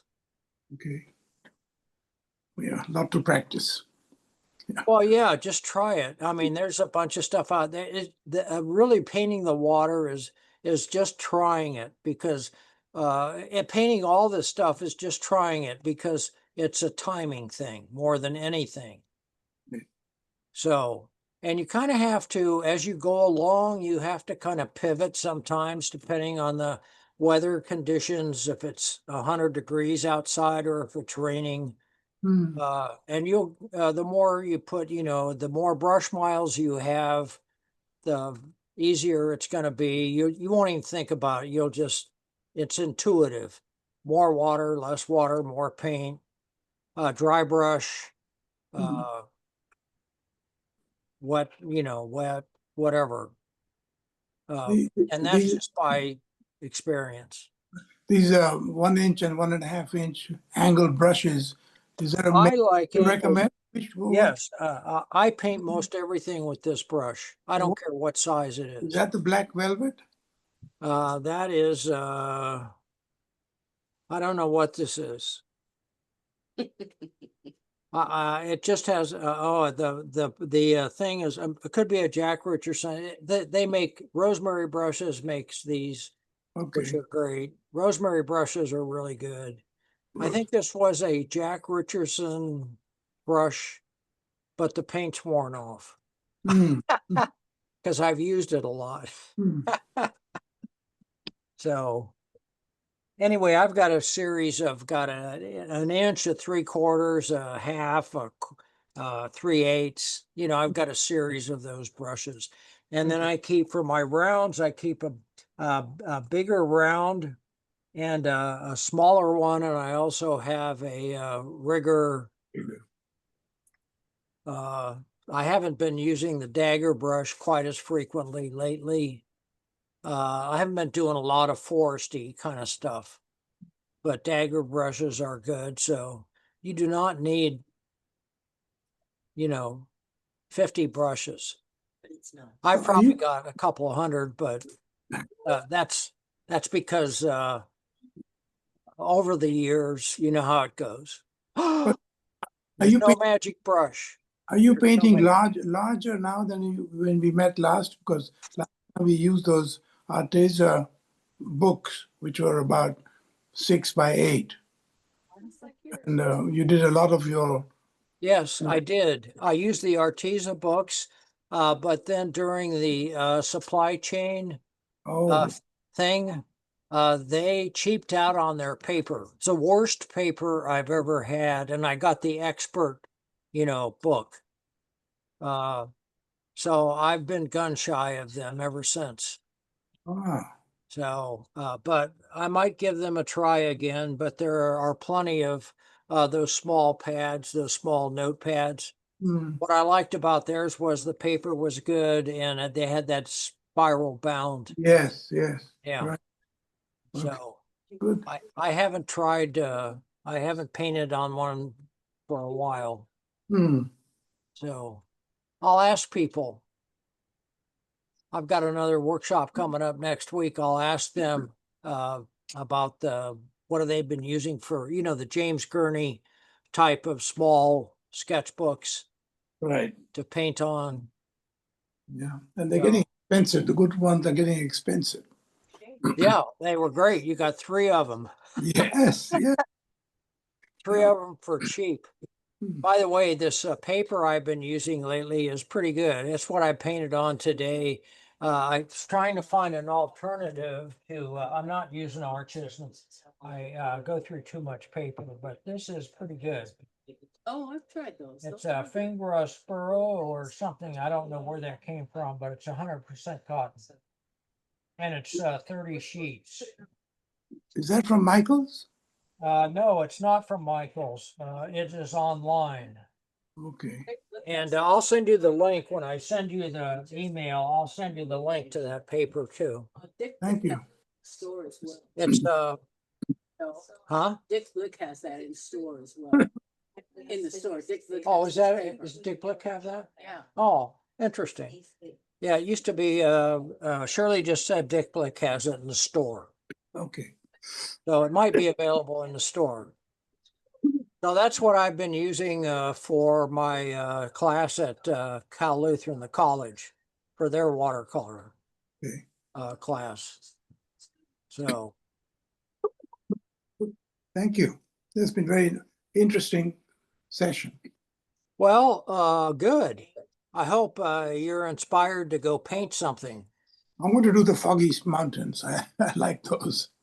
Yeah, Yeah, the Foggy Hills. Yeah. there you go. Okay. Yeah, I'm sure for what we did today, I'm sure that everyone has something in their camera roll that this is going to apply to. Right. So I don't even care whether it's, the light, it doesn't have to be sunset, can be noon, but it's how it affects the scene. Hmm. The atmosphere can be clear, but it's how it affects the scene. So it's still shapes and values, shapes defined by values. Hmm. That's the key to it. So that's how you build space. Yeah. And once again, I don't care what goes in that shape. It can be light, dark, it can be textured, not textured. I don't care what goes in this shape. That's a big shape.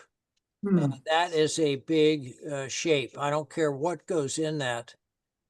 It's still the retention of that shape. That's how some paintings come off and some paintings don't, because people lose that shape by Yeah. putting in too many different values, especially edges. They just keep painting, painting, painting, painting. So you can't do that. You really have to pay attention to, oh, you didn't see what I was showing you, but I was showing you, I already closed it out. That's okay. Good. We'll see you next time.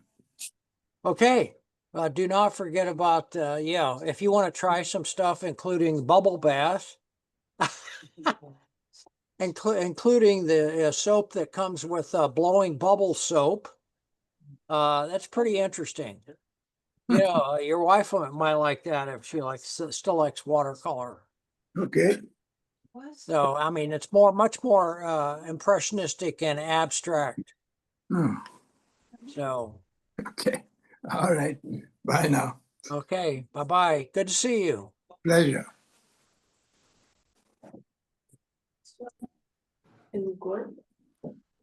Thank you, Joe. Oh, you're welcome. Any questions, please email me. If you want to send me anything for a comment, email me. All right.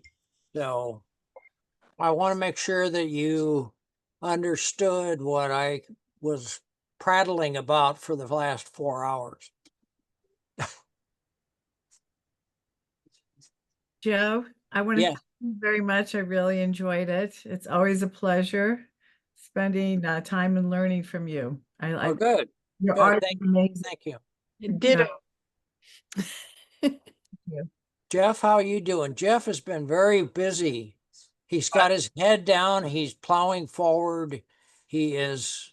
I'm trying to get my trees in before we stop. Oh, very nice. The mountain one. But Uh-huh. no, all great. Thanks so much. Familiar words and some new information, and it all goes into the hopper and Yeah. what comes out. Would you show that again, please? Yes, please. Here, Trees. let me pin him. There you go. Pull it back a little bit. There Wow, you that's go. great. There you go. See, Very nice. you got the fog. You did the fog. Look in there. Yeah, yeah. So yes, you can take this technique and you know, you can spend a day, 2 days, 3 days painting something very detailed if you want. That's your style, but it all works the same way. You have to physically wash out for that effect. Yeah. So it's up to you from then on. So I am never in my life, which was what's left of it, going to spend 3 days on a painting. I'm just, I'm over it. So anyway, Just the Shirley. I'm sorry. How about when you make all your black and white, your pre-work? Doesn't that make you sick of it? No, Like what? when you make all your Time, your value studies? value studies. Yeah. Doesn't that make you sick of your painting too? Or? No, it frees me up to paint. Yeah. Then all I have to do when I do my value study, she asked me, doesn't that make you sick because I've already painted it once? No, when I do a value study, I am figuring it out. I'm doing all my engineering, if you will. And so that's one side of my brain. That's my left side. And now I've already painted it once. It's not detailed. It's just shapes, suggestions. So now I'm warmed up. That's my warm up. So now all I have left to do is paint. You saw. Great. Oh my God, what a concept. I've got everything figured out, so now I can just have fun painting. Wow. That's a pretty good idea. Have fun painting. Yeah, When I do figure it out, which is not always. well, it's never always. Yeah, Yeah, if it was always, I wouldn't be doing it. yeah, yeah, you're Yes. doing something else. Yeah, Yeah. so. Okay, guys. Well, thanks very much, Yeah. Joe. Keep me on your list. I'll love to do more of these.